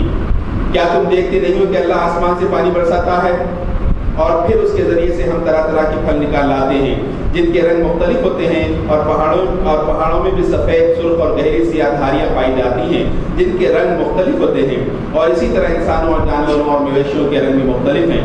حقیقت یہ ہے کہ اللہ کے بندوں میں سے صرف علم رکھنے والے لوگ ہی اسے ڈرتے ہیں۔ بے شک اللہ زبردست و درگزر فرمانے والا ہے۔ اس میں حقیقت سے پردہ اٹھایا گیا۔ اللہ سے زیادہ تقویٰ کرنے والے کون لوگ ہوتے ہیں؟ تو جو اللہ کو جاننے والے، علم والے، عالم لوگ ہی اللہ سے ڈرتے ہیں، یہ ہے آیت میں۔ لیکن عالم سے مراد کون ہے؟ ہمارے پاس جو علماء، سکہ بند علماء ہوتے ہیں، سند جن کے پاس ہوتی ہے، مدرسے میں پڑھتے ہیں، صرف ایسے علماء ہی اللہ سے ڈرتے ہیں، یہ بات نہیں ہے، بلکہ اللہ کی صفات کا جن کو علم ہوتا ہے وہ اللہ سے زیادہ ڈرتے ہیں۔ تو لہٰذا اللہ سے ڈرنا ہے اور اللہ تعالیٰ کے حکموں پہ چلنا ہے، تو اللہ کی صفات کا استحضار ضروری ہے۔ اور اگر کوئی آدمی عالم ہے لیکن اللہ سے نہیں ڈر رہا ہے تو انہیں جاہل ہے، عالم نہیں ہے۔ جو لوگ کتاب اللہ کی تلاوت کرتے ہیں اور نماز قائم کرتے ہیں، اور جو کچھ ہم نے انہیں رزق دیا ہے اس میں سے کھلے اور چھپے خرچ کرتے ہیں، یقیناً وہ ایک ایسی تجارت کی متوقع ہیں جس میں ہرگز خسارہ نہ ہوگا۔ اس تجارت میں انہوں نے اپنا سب کچھ اس لیے کھپایا ہے تاکہ اللہ ان کے اجر پورے کے پورے ان کو دے اور مزید اپنے فضل سے ان کو عطا فرمائے۔ بے شک اللہ بخشنے والا اور قدردان ہے۔ اے نبی، یہ دیکھیے، ایمان اسلام کو اللہ نے تجارت سے تشبیہ دی ہے کئی جگہ۔ یا ایھا الذین آمنوا هل ادلکم علی تجارۃ تنجیکم من عذاب الیم، اے ایمان والو کیا تم کو میں بتاؤں ایسی تجارت جو تم کو دردناک عذاب سے بچا دے؟ اور یہاں فرمایا جا رہا ہے جو لوگ اللہ کی کتاب کی تلاوت کرتے ہیں اور نماز قائم کرتے ہیں، اور جو کچھ ہم نے ان کو دیا ہے رزق اس میں سے کھلے چھپے خرچ کرتے ہیں، تو ایسی ایک تجارت کے متوقع ہیں جس میں کوئی گھاٹا اور نقصان نہیں ہوگا۔ اس تجارت میں سب کچھ انہوں نے اس لیے کھپایا ہے تاکہ اللہ تعالیٰ ان کو بڑا چڑھا کر بہترین ان کو اجر پورے کے پورے دے۔ اس تجارت میں کبھی کوئی گھاٹا نہیں ہونے والا ہے۔ تو تجارت میں کیا ہوتا ہے، آدمی اپنا سرمایہ لگاتا ہے، اپنی صلاحیت لگاتا ہے، اور اس کے لیے ہر پہلو سے متوجہ رہتا ہے کہ وہ ضائع نہ ہو جائے، ڈوب نہ جائے۔ تو ایمان بھی ایسی چیز ہے کہ اللہ تعالیٰ سے ہم ایک معاہدہ کر لیتے ہیں، اس معاہدے کے بعد اپنا جان مال سب اس معاہدے کے مطابق خرچ کرنے پہ لگ جاتے ہیں، اور یہ نگرانی کرتے رہتے ہیں کہ کہیں یہ ضائع نہ ہو، یعنی اخلاص کے بغیر کوئی کام ہو جائے تو ضائع ہو جائے گا، تو اخلاص کی نگرانی کرتے رہتے ہیں۔ تو ایسے لوگوں کے بارے میں اللہ پاک فرماتے ہیں کہ ایسی تجارت کے وہ امیدوار ہیں جس میں کوئی خسارہ نہیں ہوگا۔ اس تجارت میں انہوں نے اپنا سب کچھ اس لیے کھپا دیا ہے تاکہ اللہ ان کے اجر پورے کے پورے ان کو دے دے اور مزید اپنے فضل سے ان کو نواز دے۔ بے شک اللہ تعالیٰ بخشنے والا اور قدردان ہے۔ بہرحال ہم ایک تجارت کرے ہیں تو اس تجارت کے بارے میں اللہ تعالیٰ نے دوسری جگہ فرمایا کہ اس تجارت پر خرید و فروخت کے معاہدے پر خوشیاں مناؤ۔ ان اللہ اشتری من المؤمنین انفسهم واموالهم بان لهم الجنہ، بے شک اللہ نے مومنوں سے ان کے جان، ان کے مال جنت کے بدلے میں خرید لی۔ اللہ تعالیٰ جنت کیا ہے، اس کا بدلہ ہے، اور یہ جان مال ہم نے بیچ دیا ہے۔ اور اب یہ جو سودا ہم نے چکا لیا اللہ تعالیٰ سے، تو فرمانے اللہ تعالیٰ آگے فَاسْتَبْشِرُوا بِبَيْعِكُمْ، اس بیع پر، یہ بیع نامے پر تم خوشیاں مناؤ. بایا تم، جس سے تم نے چکا لیا ہے سودا اللہ تعالیٰ سے، اس سودے کے ہونے پر، اس معاہدے پر تو تم کو خوشیاں منانا چاہیے، کیونکہ اللہ تعالیٰ اس سودے کے نتیجے میں تم کو ہمیشہ کی زندگی میں کامیابی، جنت، اپنی رضا دینے والا ہے. بہرحال تجارت میں جس طرح سے آدمی اپنا سرمایہ اور صلاحیت لگاتا ہے، دین کے لیے بھی اپنا سب کچھ سرمایہ اور اپنی صلاحیت لگائیں گے تب اس کا رزلٹ نکلے گا. اے نبی صلی اللہ علیہ وسلم، جو کتاب ہم نے تمہاری طرف وحی کے ذریعے سے بھیجی ہے وہی حق ہے، تصدیق کرتی ہوئی آئی ہے ان کتابوں کی جو اس سے پہلے آئی تھیں. بے شک اللہ اپنے بندوں کے ہاتھ سے باخبر ہے اور ہر چیز پر نگاہ رکھنے والا ہے. پھر ہم نے اس کتاب کا وارث بنا دیا ان لوگوں کو جنہیں ہم نے اس وراثت کے لیے اپنے بندوں میں سے چن لیا. اب کوئی تو ان میں سے اپنے نفس پر ظلم کرنے والا ہے اور کوئی بیچ کی راس ہے، اور کوئی اللہ کے اذن سے نیکیوں میں سبقت کرنے والا ہے. یہی بہت بڑا فضل ہے. ہمیشہ رہنے والی جنتیں ہیں جن میں یہ لوگ داخل ہوں گے. وہاں انہیں سونے کے کنگنوں اور موتیوں سے آراستہ کیا جائے گا. وہاں ان کا لباس ریشم کا ہوگا اور وہ کہیں گے کہ شکر ہے اس خدا کا جس نے ہم سے غم دور کر دیا ہے. یقیناً ہمارا رب معاف کرنے والا اور قدر فرمانے والا ہے. یہاں پر امت مسلمہ کے افراد کے 3 کیٹیگری بیان کیے گئے ہیں. اللہ تعالیٰ نے قرآن مجید کی وراثت کے لیے پوری امت کو منتخب کیا کہ اب اللہ کے آخری کلام کے ہم نگران ہوں گے اور اس کے جو ہے امین ہوں گے، اور اس کے مطابق اپنے آپ کو بدلیں گے بھی اور دنیا میں پھیلائیں گے بھی. لیکن اس کتاب کے امانت دار ہونے کے ساتھ ساتھ ہمارے اندر 3 قسم کے گروپ بن گئے. فرمان اللہ تعالیٰ کہ پھر ہم نے اس کتاب کا وارث بنا دیا ان لوگوں کو جنہیں ہم نے اس وراثت کے لیے اپنے بندوں میں سے چن لیا. مسلمان چنندہ قوم ہیں. کنتم خیر امتن، تم بہترین امت ہو، سلیکٹڈ پیپل ہیں ہم لوگ.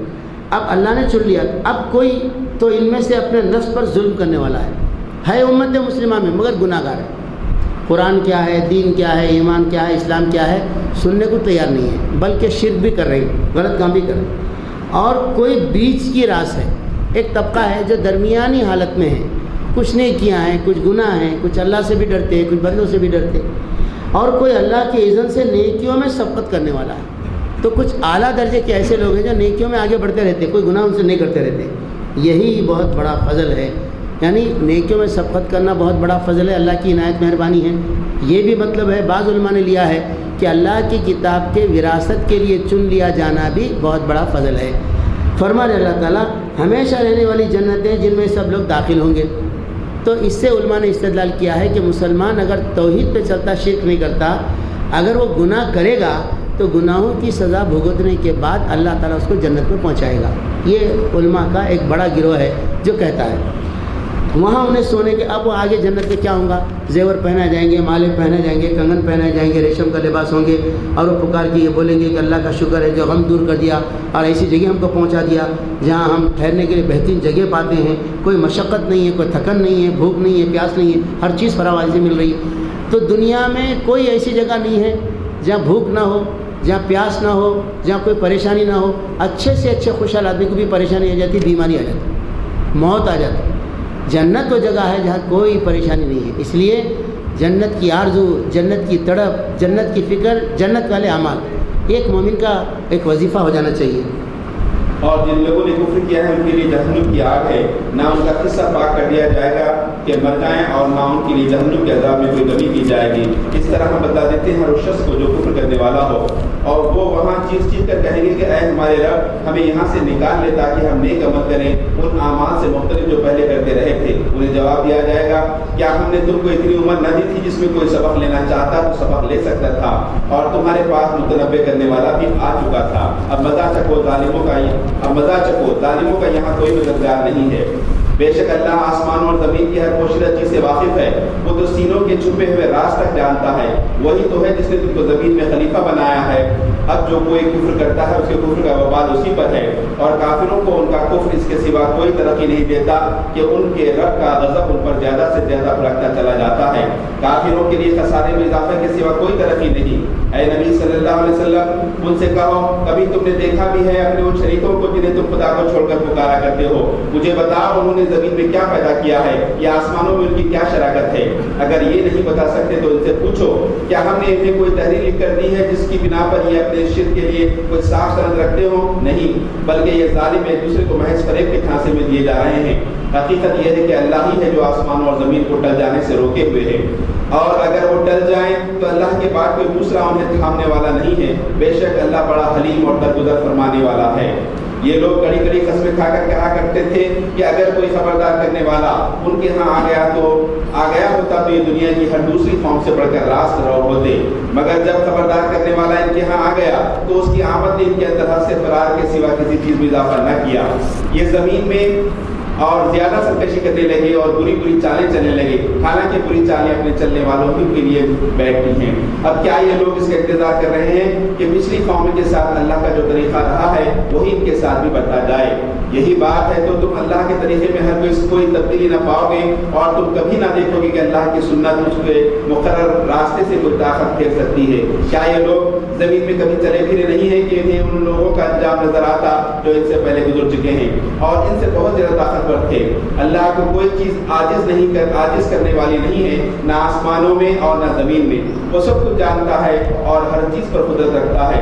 اگر کہیں وہ لوگوں کو ان کے کیے کرتوتوں پر پکڑتا تو زمین پر کسی متنفس کو جیتا نہ چھوڑتا، مگر وہ انہیں ایک مقرر وقت تک کے لیے مہلت دے رہا ہے، پھر جب ان کا وقت آن پورا ہوگا تو اللہ اپنے بندوں کو دیکھ لے گا۔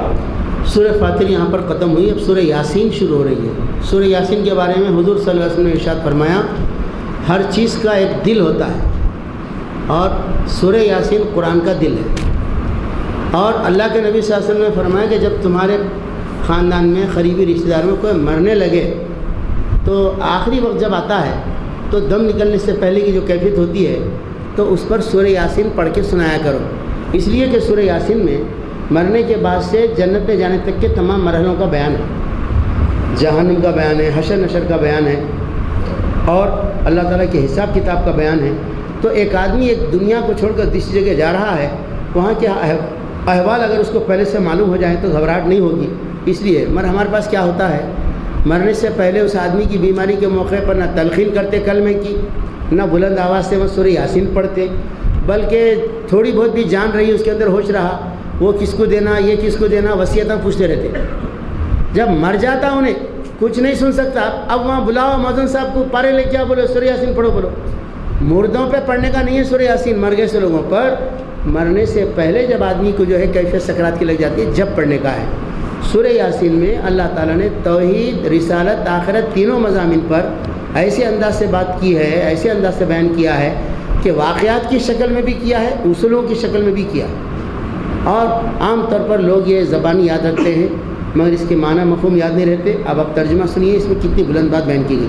سورہ یاسین کا ترجمے پر آج ہم اپنے ترجمے کی کارروائی کو روکنے والے ہیں، 12 نہیں بھی بجے تو انشاءاللہ چھوڑ دیں گے۔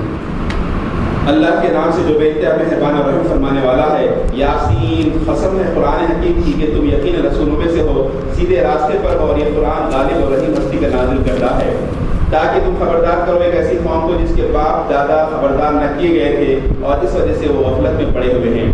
ان میں سے اکثر لوگ فیصلہ عذاب کے مستحق ہو چکے ہیں، اسی لیے وہ ایمان نہیں لاتے۔ ہم نے ان کی گردنوں میں توق ڈال دیے ہیں جن سے وہ ٹھوڑیوں تک جھگڑے گئے ہیں، اس لیے وہ سر اٹھائے کھڑے ہیں۔ ہم نے ایک دیوار ان کے آگے کھڑی کر دی ہے اور ایک دیوار ان کے پیچھے، ہم نے انہیں ڈھانک دیا ہے، انہیں اب کچھ نہیں سوچتا، ان کے لیے یکساں ہیں۔ تم انہیں خبردار کرو یا نہ کرو یہ نہ مانیں گے۔ تم تو اسی شخص کو خبردار کر سکتے ہو جو نصیحت کی پیروی کرے اور بے دیکھے خدا رحمان سے ڈرے، اسے مغفرت اور اجر کریم کی بشارت دے دو۔ ہم یقیناً ایک روز مردوں کو زندہ کرنے والے ہیں، جو کچھ افعال انہوں نے کیے ہیں وہ سب ہم لکھتے جا رہے ہیں، اور جو کچھ آثار انہوں نے پیچھے چھوڑے ہیں وہ بھی ہم سب کر رہے ہیں۔ یہ دیکھیے 2 چیزیں لکھ رہے ہوئے اللہ تعالیٰ۔ ایک دن ہم مردوں کو اٹھانے والے ہوئے، اٹھانے سے پہلے کیا کر رہے ہیں، جو کچھ انسان کر رہا ہے اس کے افعال، فعل، کام ہم لکھ رہے ہیں، ہم جو بھی گناہ کریں نیکی لکھ رہے ہیں۔ اور جو کچھ آثار وہ چھوڑ کے جا رہے ہیں اس کو ثبت کر رہے ہیں، محفوظ کر رہے ہیں. یعنی ہماری حرکات سکنات، ہمارے کیے ہوئے کاموں کے جو اثرات ہوتے ہیں وہ سب اللہ تعالیٰ ثبت کر رہے ہیں. ثبت کرنا مطلب محفوظ کر دینا. چنانچہ جدید دور کے مفسرین نے اس بات کا وہ کیا ہے، امکان ظاہر کیا ہے کہ جس طرح سے انسان چیزوں کو محفوظ کرنے کے لیے فلم بنا دیتا ہے، سی ڈی بنا دیتا ہے، سب چیز اس میں محفوظ ہو جاتی ہے، ثبت ہو جاتی ہے، جب چاہے اس کو دیکھ سکتا ہے، نکال کے دکھا سکتا ہے. ہو سکتا ہے اللہ تعالیٰ ہمارے اعمال کے علاوہ، ہمارے افعال کے علاوہ جو کچھ ہمارے اثرات ہیں ان کو محفوظ کر رہا ہے. ایک دن وہ دکھا دے گا ہم کو، جب ثبوت کی ضرورت پیش آئے گی، تم نے یہ کیا تھا، یہ کیا تھا، یہ کیا تھا. چنانچہ اس کے دلیل میں یوم اذن تحدث اخبارہا کی آیت پیش کرتے ہیں کہ قیامت کے دن زمین اپنے اوپر گزرے ہوئے حالات بیان کرے گی. زمین کو زبان نہیں اللہ تعالیٰ بولیں گی، تو جس کمرے میں جس زمین کے حصے پر کوئی گناہ کیا ہے وہ زمین کا وہ حصہ پکاریں گا اللہ تعالیٰ کے پاس. کوئی بھلائی کیا تو وہ گواہی دے گا اس کی یہاں بیٹھ کر بہت زبردست نیکی کا کام کیا تھا. تو اللہ تعالیٰ کے بندوں کو قدرت ملی تو پلاسٹک کی ٹیپ پر وہ اپنے تمام آواز کو محفوظ کر رہے ہیں، اپنے افعال کو محفوظ کر رہے ہیں، ہر چیز اس میں ثبت ہو جا رہی ہے. تو اللہ تعالیٰ بغیر کسی اس طرح کی ایکسٹرا چیز بنائے یہ در و دیوار پر، پتھروں پر، زمین پر بھی ہر چیز ٹیپ کر سکتے ہیں. ایک دن آئے گا کہ ہماری آواز ہم کو سنا دیں گے، ہمارے چلتے پھرتے تصویر ہم جو گناہ کریں تو منظر دکھا دیں گے، ہم لاجواب ہو جائیں گے. اتمام حجت کے لیے اللہ تعالیٰ تمام تیاری فرما رہے ہیں. اس لیے ایک حدیث میں اللہ کے نبی صلی اللہ علیہ وسلم نے فرمایا زمین سے بچو، یہ تمہاری جڑ بنیاد ہے. یعنی زمین کا یہ لحاظ کرو کہ گواہی دینے والی، لحاظ سے زمین کی پشت پر تم کوئی گناہ نہیں کر سکتے. جہاں آدمی یہ خیال آ جائے دل میں کہ ایک دن میری زمین پول کھولنے والی ہے تو زمین کی پیٹھ پر کہاں جا کے بدکاری کریں گے، کہاں جا کے سیندی پئیں گے، شراب پئیں گے، کہاں کون سی جگہ کھڑے رہ کے چوری کریں گے، رشوت لیں گے. زمین بولنے والی ہے، ڈر کے مارے کہاں بھاگے گا. اس لیے بزرگوں نے کہا کوئی گناہ کرنا ہے تو زمین سے نکل کے بھاگو، اور زمین سے نکل کر کسی دوسری جگہ جا کے گناہ کرو. نہ بھاگ سکتے نہیں، گناہ کر سکتے، ورنہ زمین تو بولنے والی ہے. تو ہم جو کچھ انسان کر رہے ہیں افعال، ہم ان کو لکھ رہے ہیں، جو کچھ وہ آثار چھوڑ رہے ہیں ہم ان کو بھی ثبت کر رہے ہیں. اور ایک دن اللہ تعالیٰ ان سب کو جو ہے کھلی کتاب میں لکھ رہے ہیں، پیش کر دیں گے قیامت کے دن. انہیں مثال کے طور پر اس بستی والوں کا قصہ سناؤ جبکہ اس میں رسول آئے تھے. ہم نے ان کی طرف 2 رسول بھیجے اور انہوں نے دونوں کو جھٹلا دیا. پھر ہم نے تیسرا مدد کے لیے بھیجا اور ان سب نے کہا ہم تمہاری طرف رسول کی حیثیت سے بھیجے گئے ہیں. بستی والوں نے کہا تم کچھ نہیں ہو مگر ہم جیسے چند انسان، اور خدا رحمان نے ہرگز کوئی چیز نازل نہیں کی ہے، تم محض جھوٹ بولتے ہو. رسولوں نے کہا ہمارا رب جانتا ہے کہ ہم ضرور تمہاری طرف رسول بنا کر بھیجے گئے ہیں اور ہم پر صاف صاف پیغام پہنچا دینے کے سوا کوئی ذمہ داری نہیں ہے. بستی والے کہنے لگے ہم تو تمہیں اپنے لیے فعال بس سمجھتے ہیں، اگر تم منحوس سمجھتے ہیں جی، اگر تم باز نہ آئے تو ہم تم کو سنسار کر دیں گے اور ہم سے تم بڑی دردناک سزا پاؤ گے. رسول نے جواب دیا تمہاری فعال بس تو تمہارے اپنے ساتھ لگی ہوئی ہے. کیا یہ باتیں تم اس لیے کرتے ہو کہ تمہیں نصیحت کی گئی؟ اصل بات یہ ہے کہ تم حد سے گزرے ہوئے لوگ ہو. اتنے میں شہر کے دور دراز گوشے سے ایک شخص دوڑتا ہوا آیا اور بولا اے میری قوم کے لوگوں، رسولوں کی پیروی اختیار کر لو. پیروی کرو ان لوگوں کی جو تم سے کوئی اجر نہیں چاہتے اور ٹھیک راستے پر ہیں. یہاں پر جو ہے جو آدمی آیا تھا اور لوگوں سے قوم سے کہا اس نے کہ پیغمبروں کو جھٹلاؤ مت، ان کی بات مان لو. تو 2 دلیلیں دیا ہوں. ایک دلیل یہ دیا کہ پیغمبروں کی بات مان لو کیونکہ وہ تم سے اس کام پہ کوئی اجر نہیں چاہ رہے، کوئی چندہ نہیں مانگ رہے، کوئی پیسے نہیں مانگ رہے، کوئی دولت نہیں مانگ رہے، بے غرض یہ کام کر رہے ہیں. بے غرض کام کر کے گالیاں کھانا، مصیبتیں برداشت کرنا کون کرتا؟ ضرور وہ حق ہے کام، اس لیے سب کچھ لٹا رہے ہیں اس کے اوپر وہ لوگ. تو پیغمبروں کی بات مان لو کہ وہ کوئی تم سے اجر نہیں چاہتے اور یہ کہ وہ ٹھیک راستے پر ہے، حق ہے جو کچھ وہ کہہ رہے ہیں. تو اس نے نصیحت کیا قوم سے. آج کیوں نہ میں اس ہستی کی بندگی کروں جس نے مجھے پیدا کیا ہے اور جس کی طرف تم سب کو پلٹ کر جانا ہے. کیا میں اس سے چھوڑ کر دوسرے معبود بنا لوں؟ حالانکہ اگر خدا رحمان مجھے کوئی نقصان پہنچانا چاہے تو نہ ان کی شفاعت میرے کسی کام آ سکتی ہے اور نہ وہ مجھے چھڑا ہی سکتے ہیں. اگر میں ایسا کروں تو میں صحیح گمراہی میں مبتلا ہو جاؤں گا. میں تو تمہارے رب پر ایمان لے آیا، تم بھی میری بات مان لو. آخر کار ان لوگوں نے اسے قتل کر دیا اور اس شخص سے کہہ دیا کہ داخل ہو جا جنت میں. اس نے کہا کاش میری قوم کو یہ معلوم ہوتا کہ میرے رب نے کس چیز کی بدولت میری مغفرت فرما دی. مفسر نے لکھا ہے کہ یہ شخص مرتے مرتے بھی قوم کی ہدایت کے لیے ایک کام کر کے جاتا، مرتے مرتے بھی قوم کا حق ادا کر دیا ہدایت کے لیے. کیا اللہ تعالیٰ شہید ہو گیا، اللہ تعالیٰ جنت میں بھیج رہے ہیں، تو وہاں بھی اس کی خواہش کیا تھی کاش میرے کو اللہ تعالیٰ بخشش کس وجہ سے کرے میری قوم کو معلوم ہو جاتا تو قوم میری وہ بات قبول کر لیتی اور وہ عمل کر لیتی تو قوم کی بھی بخشش ہو جاتی تھی.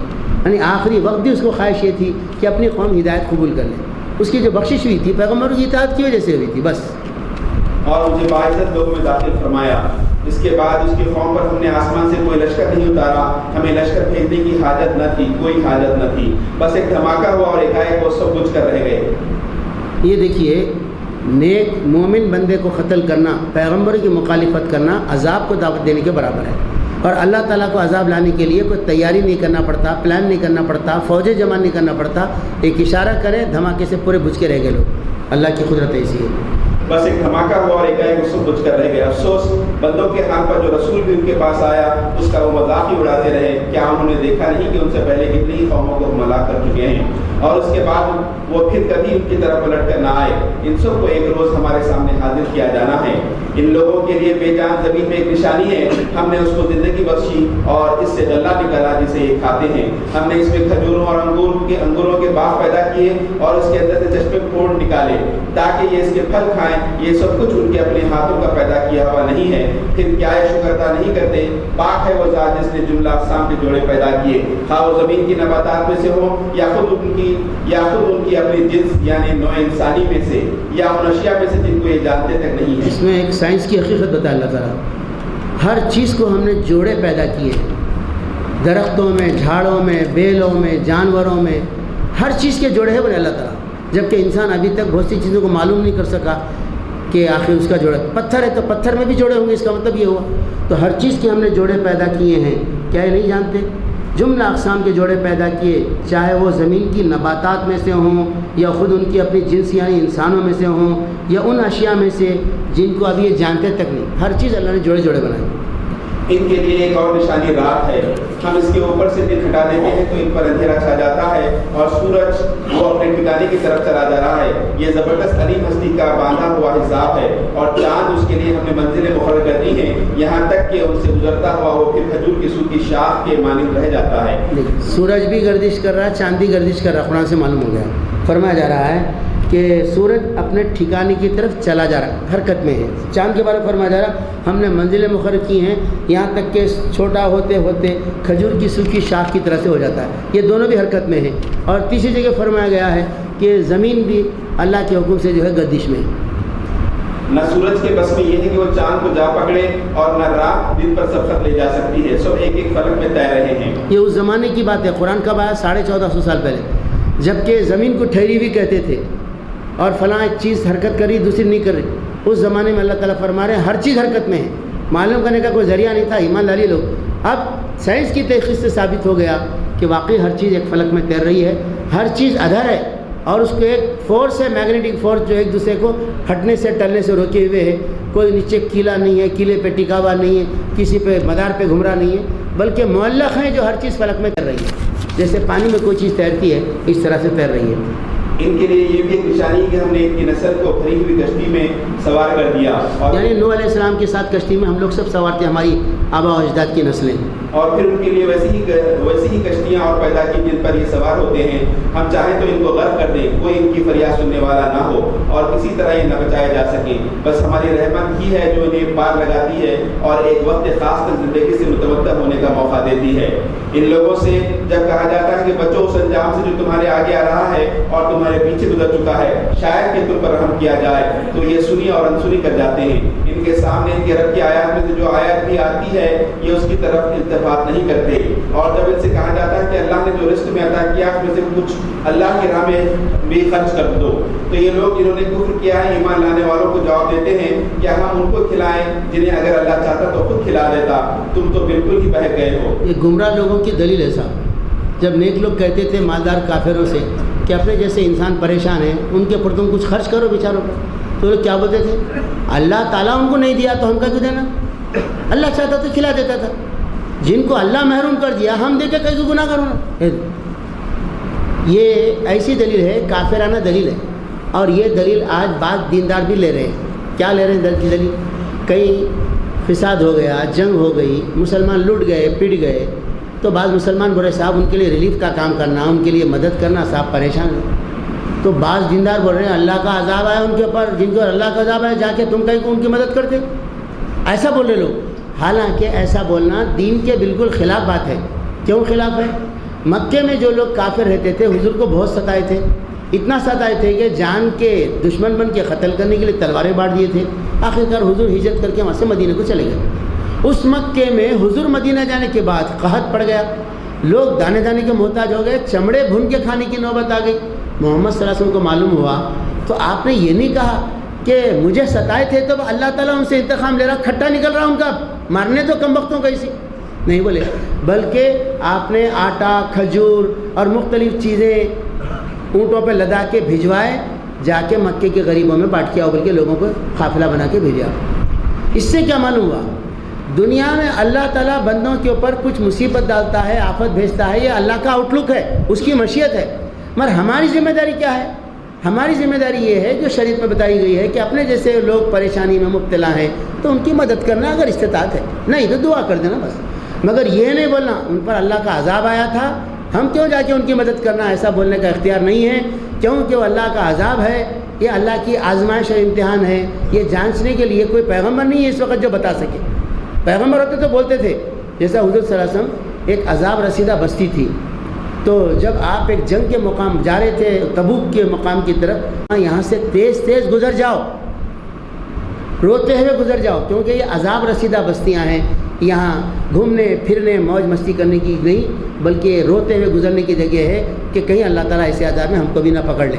تو عذاب کی پرانی بستیوں کے پاس جا کر وہاں سے گزر جانا یہ تو سنت سے ثابت ہے، مگر جن پر دنیا میں کوئی بلا اور مصیبت آ جائے ان کی مدد کرنا، ان کو یہ نہیں کہنا کہ اللہ کے عذاب میں مبتلا لہذا ہم ان کی مدد نہیں کرتے، ان کے لیے دعا نہیں کرتے، ایسا بولنا بالکل غلط بات ہے۔ مگر ہمارے پاس سے ہمارے زمانے کے بعض دیندار بول رہے ہیں وہ اللہ کے عذاب میں مبتلا ہیں، صاحب ان کے لیے کچھ کرنا ہمارے لیے زیبا نہیں، ہم تو نہیں کرتے، آپ کرتے تو کر لو، ایسے لوگ بول رہے ہیں، یہ بالکل غلط طریقہ ہے۔ یہ لوگ کہتے ہیں کہ یہ قیامت کی دھمکی آخر کب پوری ہوگی، بتاؤ اگر تم سچے ہو۔ دراصل یہ جس چیز کی راہ تک رہے ہیں وہ بس ایک دھماکہ ہے جو ایکائک انہیں اس حالت میں دھر لے گا جب یہ اپنے دنیاوی معاملات میں جھگڑ رہے ہوں گے، اور اس وقت یہ وصیت تک نہ کر سکیں گے، نہ اپنے گھروں کو پلٹ سکیں گے۔ پھر ایک سور پھونکا جائے گا اور یہ ایکائک یہ اپنے رب کے حضور پیش ہونے کے لیے اپنی اپنی قبروں سے نکل پڑیں گے، گھبرا کر کہیں گے ارے یہ کس نے ہمیں ہماری خوابگاہوں سے اٹھا کھڑا کر دیا۔ یہ وہی چیز ہے جس کا خدا رحمان نے وعدہ کیا تھا اور رسولوں کی بات سچی تھی۔ ایک ہی روز کی آواز، ایک ہی زور کی آواز ہوگی اور سب کے سب ہمارے سامنے حاضر کر دیے جائیں گے۔ اللہ تعالیٰ کو ہم کو پیش کرنے کے لیے بڑے پاپڑ بیلنا نہیں ہے، دوبارہ پیدا کرنے کے لیے ایک زور کی ڈانٹ پڑے گی، جھڑکی ہوگی، سب اٹھ کے کھڑے ہو کے میدان میں آ جائیں گے اور سور پھونک آ جائے گا اور اچانک قیامت آ جائے گی۔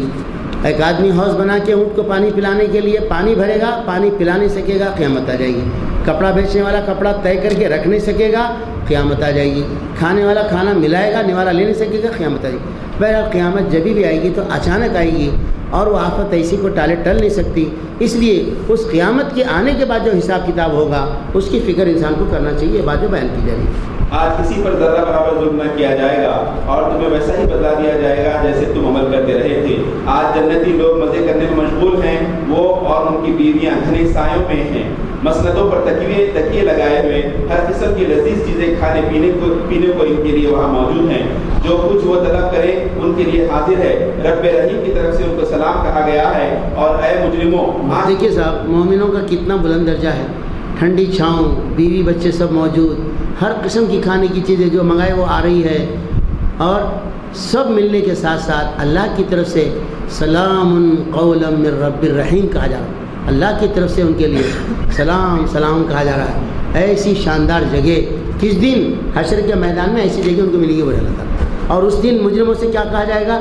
دوسری طرف یہ بھی سنیے، اے مجرموں، اے مجرموں، آج تم چھٹ کر الگ ہو جاؤ۔ آدم کے بچوں، کیا میں نے تم کو ہدایت نہ کی تھی کہ شیطان کی بندگی نہ کرو؟ وہ تمہارا کھلا دشمن ہے، اور میری ہی بندگی کرو، یہ سیدھا راستہ ہے۔ مگر اس کے باوجود اس نے تم میں سے ایک گروہ کثیر کو گمراہ کر دیا۔ کیا تم عقل نہیں رکھتے تھے؟ یہ وہی جہنم ہے جس سے تم کو ڈرایا جاتا رہا تھا۔ جو کفر تم دنیا میں کرتے رہے ہو اس کی پاداش میں اب اس کا ایندھن بنو۔ آج ہم ان کے منہ بند کیے دیتے ہیں، ان کے ہاتھ ہم سے بولیں گے اور ان کے پاؤں گواہی دیں گے کہ یہ دنیا میں کیا کمائی کرتے رہے ہیں۔ تو حشر کے میدان میں جھوٹ بولیں گے انسان، کہ اللہ ہم ایسا نہیں کرے، ویسا نہیں کرے، ایسا نہیں کرے، بلکہ ہم بڑے فرما بردار تھے، ہم تو مسلمان تھے۔ اللہ تعالیٰ ان کے منہ کو مہر لگانے کا حکم دیں گے، الیوم نختم علی افواہہم، آج ان کے منہ پہ مہر لگا دو، وتکلمنا ایدیہم، ان کے ہاتھ بات کریں گے، وتشہد ارجلہم بما کانوا یعملون، ان کے پیر گواہی دیں گے کہ دنیا میں کیا کام کر کے آئے۔ تو ہمارے جسم کا رواں رواں بات کرے گا، ہمارے ہاتھ بولیں گے کیا کیا چوری کرے تھے، کتنے ناجائز جگہ جا کے لگے تھے، مس کرے تھے، ہمارے جسم گواہی دیں گے، ہمارے منہ پہ تو مہر لگ جائے گی۔ اس دن کوئی چیز اللہ کے دربار میں ہم چھپا نہیں سکیں گے۔ یوم تبلی السرائر، وہ دن جب کہ سینوں کے راز نکال کے تش تش بام کر دیے جائیں گے، اس دن ہم رسوا ہو جائیں گے قیامت کے دن اگر ہم برے کام کا توشہ لے جائیں گے۔ چنانچہ فرمایا ہم چاہیں تو ان کی آنکھیں موند دے، پھر یہ راستے کی طرف لپک کر دیکھیں کہاں سے انہیں راستہ سجائی دے گا۔ ہم چاہیں تو انہیں ان کی جگہ ہی پر اس طرح بس کر کے رکھ دیں کہ یہ نہ آگے چل سکے نہ پیچھے پلٹ سکے۔ جس شخص کو ہم لمبی عمر دیتے ہیں اس کے ساتھ کو ہم الٹ ہی دیتے ہیں۔ کیا یہ حالات دیکھ کر انہیں عقل نہیں آتی؟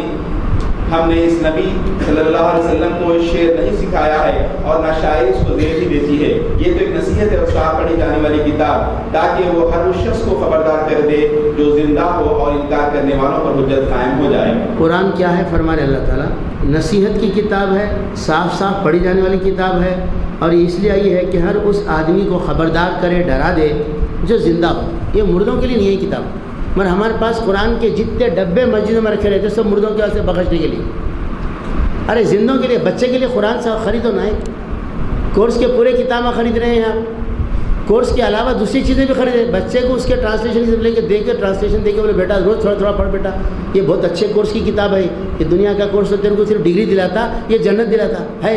زندوں کے لیے کتاب اللہ نے بھیجی ہے، لوگوں کو ڈرانے خبردار کرنے کے لیے بھیجی ہے، ہم نے اسے مردوں کی کتاب بنا کے رکھا ہے۔ لِيُنذِرَ مَنْ كَانَ حَيًّا، تاکہ ڈرائے ہر اس شخص کو جو زندہ ہو۔ کیا یہ لوگ دیکھتے نہیں کہ ہم نے اپنے ہاتھوں کی بنائی ہوئی چیزوں میں سے ان کے لیے مویشی پیدا کیے ہیں اور اب یہ ان کے مالک ہیں؟ ہم نے انہیں اس طرح ان کے بس میں کر دیا ہے کہ ان میں سے کسی پر یہ سوار ہوتے ہیں، کسی کا یہ گوشت کھاتے ہیں، اور ان کے اندر ان کے لیے طرح طرح کے فوائد اور مشروبات ہیں۔ پھر کیا یہ شکر گزار نہیں ہوتے؟ یہ سب کچھ ہوتے ہوئے انہوں نے اللہ کے سوا دوسرے خدا بنا لیے ہیں اور یہ امید رکھتے ہیں کہ ان کی مدد کی جائے گی۔ وہ ان کی کوئی مدد نہیں کر سکتے، بلکہ یہ لوگ الٹے ان کے لیے حاضر باش لشکر بنے ہوئے ہیں۔ اچھا، جو باتیں یہ بنا رہے ہیں وہ تمہیں رنجیدہ نہ کریں، ان کی چھپی اور کھلی سب باتوں کو ہم جانتے ہیں۔ کیا انسان دیکھتا نہیں کہ ہم نے اسے نطفے سے پیدا کیا اور پھر وہ سری جھگڑالو بن کر کھڑا ہو گیا؟ اب وہ ہم پر مثالیں چسپا کرتا ہے اور اپنی پیدائش کو بھول جاتا ہے، کہتا ہے کون ان ہڈیوں کو زندہ کرے گا جب یہ پوسیدہ ہو چکی ہوں؟ ان سے کہو انہیں وہی زندہ کرے گا جس نے پہلے انہیں پیدا کیا تھا، اور وہ تخلیق کا ہر کام جانتا ہے، وہی جس نے تمہارے لیے ہرے بھرے درخت سے آگ پیدا کر دی اور تم اس سے اپنے چولہے روشن کرتے ہو۔ کیا وہ جس نے آسمانوں اور زمین کو پیدا کیا اس پر قادر نہیں کہ ان جیسوں کو پیدا کر سکے؟ کیوں نہیں، جبکہ وہ ماہر خلاق ہے۔ وہ تو جب کسی چیز کا ارادہ کرتا ہے تو اس کا کام بس یہ ہے کہ اسے حکم دے کے ہو جا، اور وہ ہو جاتی ہے۔ پاک ہے وہ جس کے ہاتھ میں ہر چیز کا مکمل اقتدار ہے اور اسی کی طرح تم پلٹائے جانے والے ہو۔ یہاں پر سورہ یاسین ختم ہو گئی، انشاءاللہ تعالیٰ بقیہ حصہ کل پڑھیں گے۔ ایک پارے سے کچھ حصہ ترجمہ ہم نے آج زیادہ ہی پڑھا ہے۔ اللہ ہم سب کو قرآن سے ہدایت حاصل کرنے کی توفیق عطا فرمائے، اور قرآن میں جو احکامات دیے گئے اس کی پابندی کی توفیق عطا فرمائے۔ قرآن میں جن چیزوں سے ڈرایا گیا ہے، جن چیز سے بچنے کا حکم دیا ہے، اللہ تعالیٰ ہم کو اس سے بچا لے۔ اپنے گھروں میں بیویوں کو پردے کی پابندی کا حکم دینے والا، ان کی نگرانی کرنے والا ہم کو بنا دے اللہ تعالیٰ۔ بغیر بلائے دعوتوں میں جانے سے احتراز کرنے والا ہم کو بنا دے اللہ تعالیٰ، اور دعوت میں جانے کے بعد لوگوں کو ستانے، دوستوں کو ستانے اور ان کو تنگ کرنے سے بچا دے اللہ تعالیٰ۔ اے اللہ ہمارا خاتمہ ایمان پہ فرمائیے، اور ہمیں زندگی میں جب تک زندہ رکھیے ایمان اسلام پہ زندہ رکھیے۔ اے اللہ ہمیں ہدایت سے سرفراز فرمائیے، نیک عمل کرنے کی توفیق عطا فرمائیے، نفاق سے بچائیے، ناشکر پن سے بچائیے، شیطان کی بندگی سے بچائیے۔ اے اللہ دنیا میں جہاں کہیں مسلمان اس وقت پریشانیوں کے شکار ہیں، ان کی پریشانیاں دور فرمائیے۔ اے اللہ خاص طور پر برما، آسام، فلسطین کے مسلمانوں کی مدد فرمائیے، ان کی جان مال عزت آبرو کی حفاظت فرمائیے۔ خاص طور پر افغانستان کے مجاہدین کو فتح عطا فرمائیے، اور امریکہ کو شکست سے دو چار کر دیجیے۔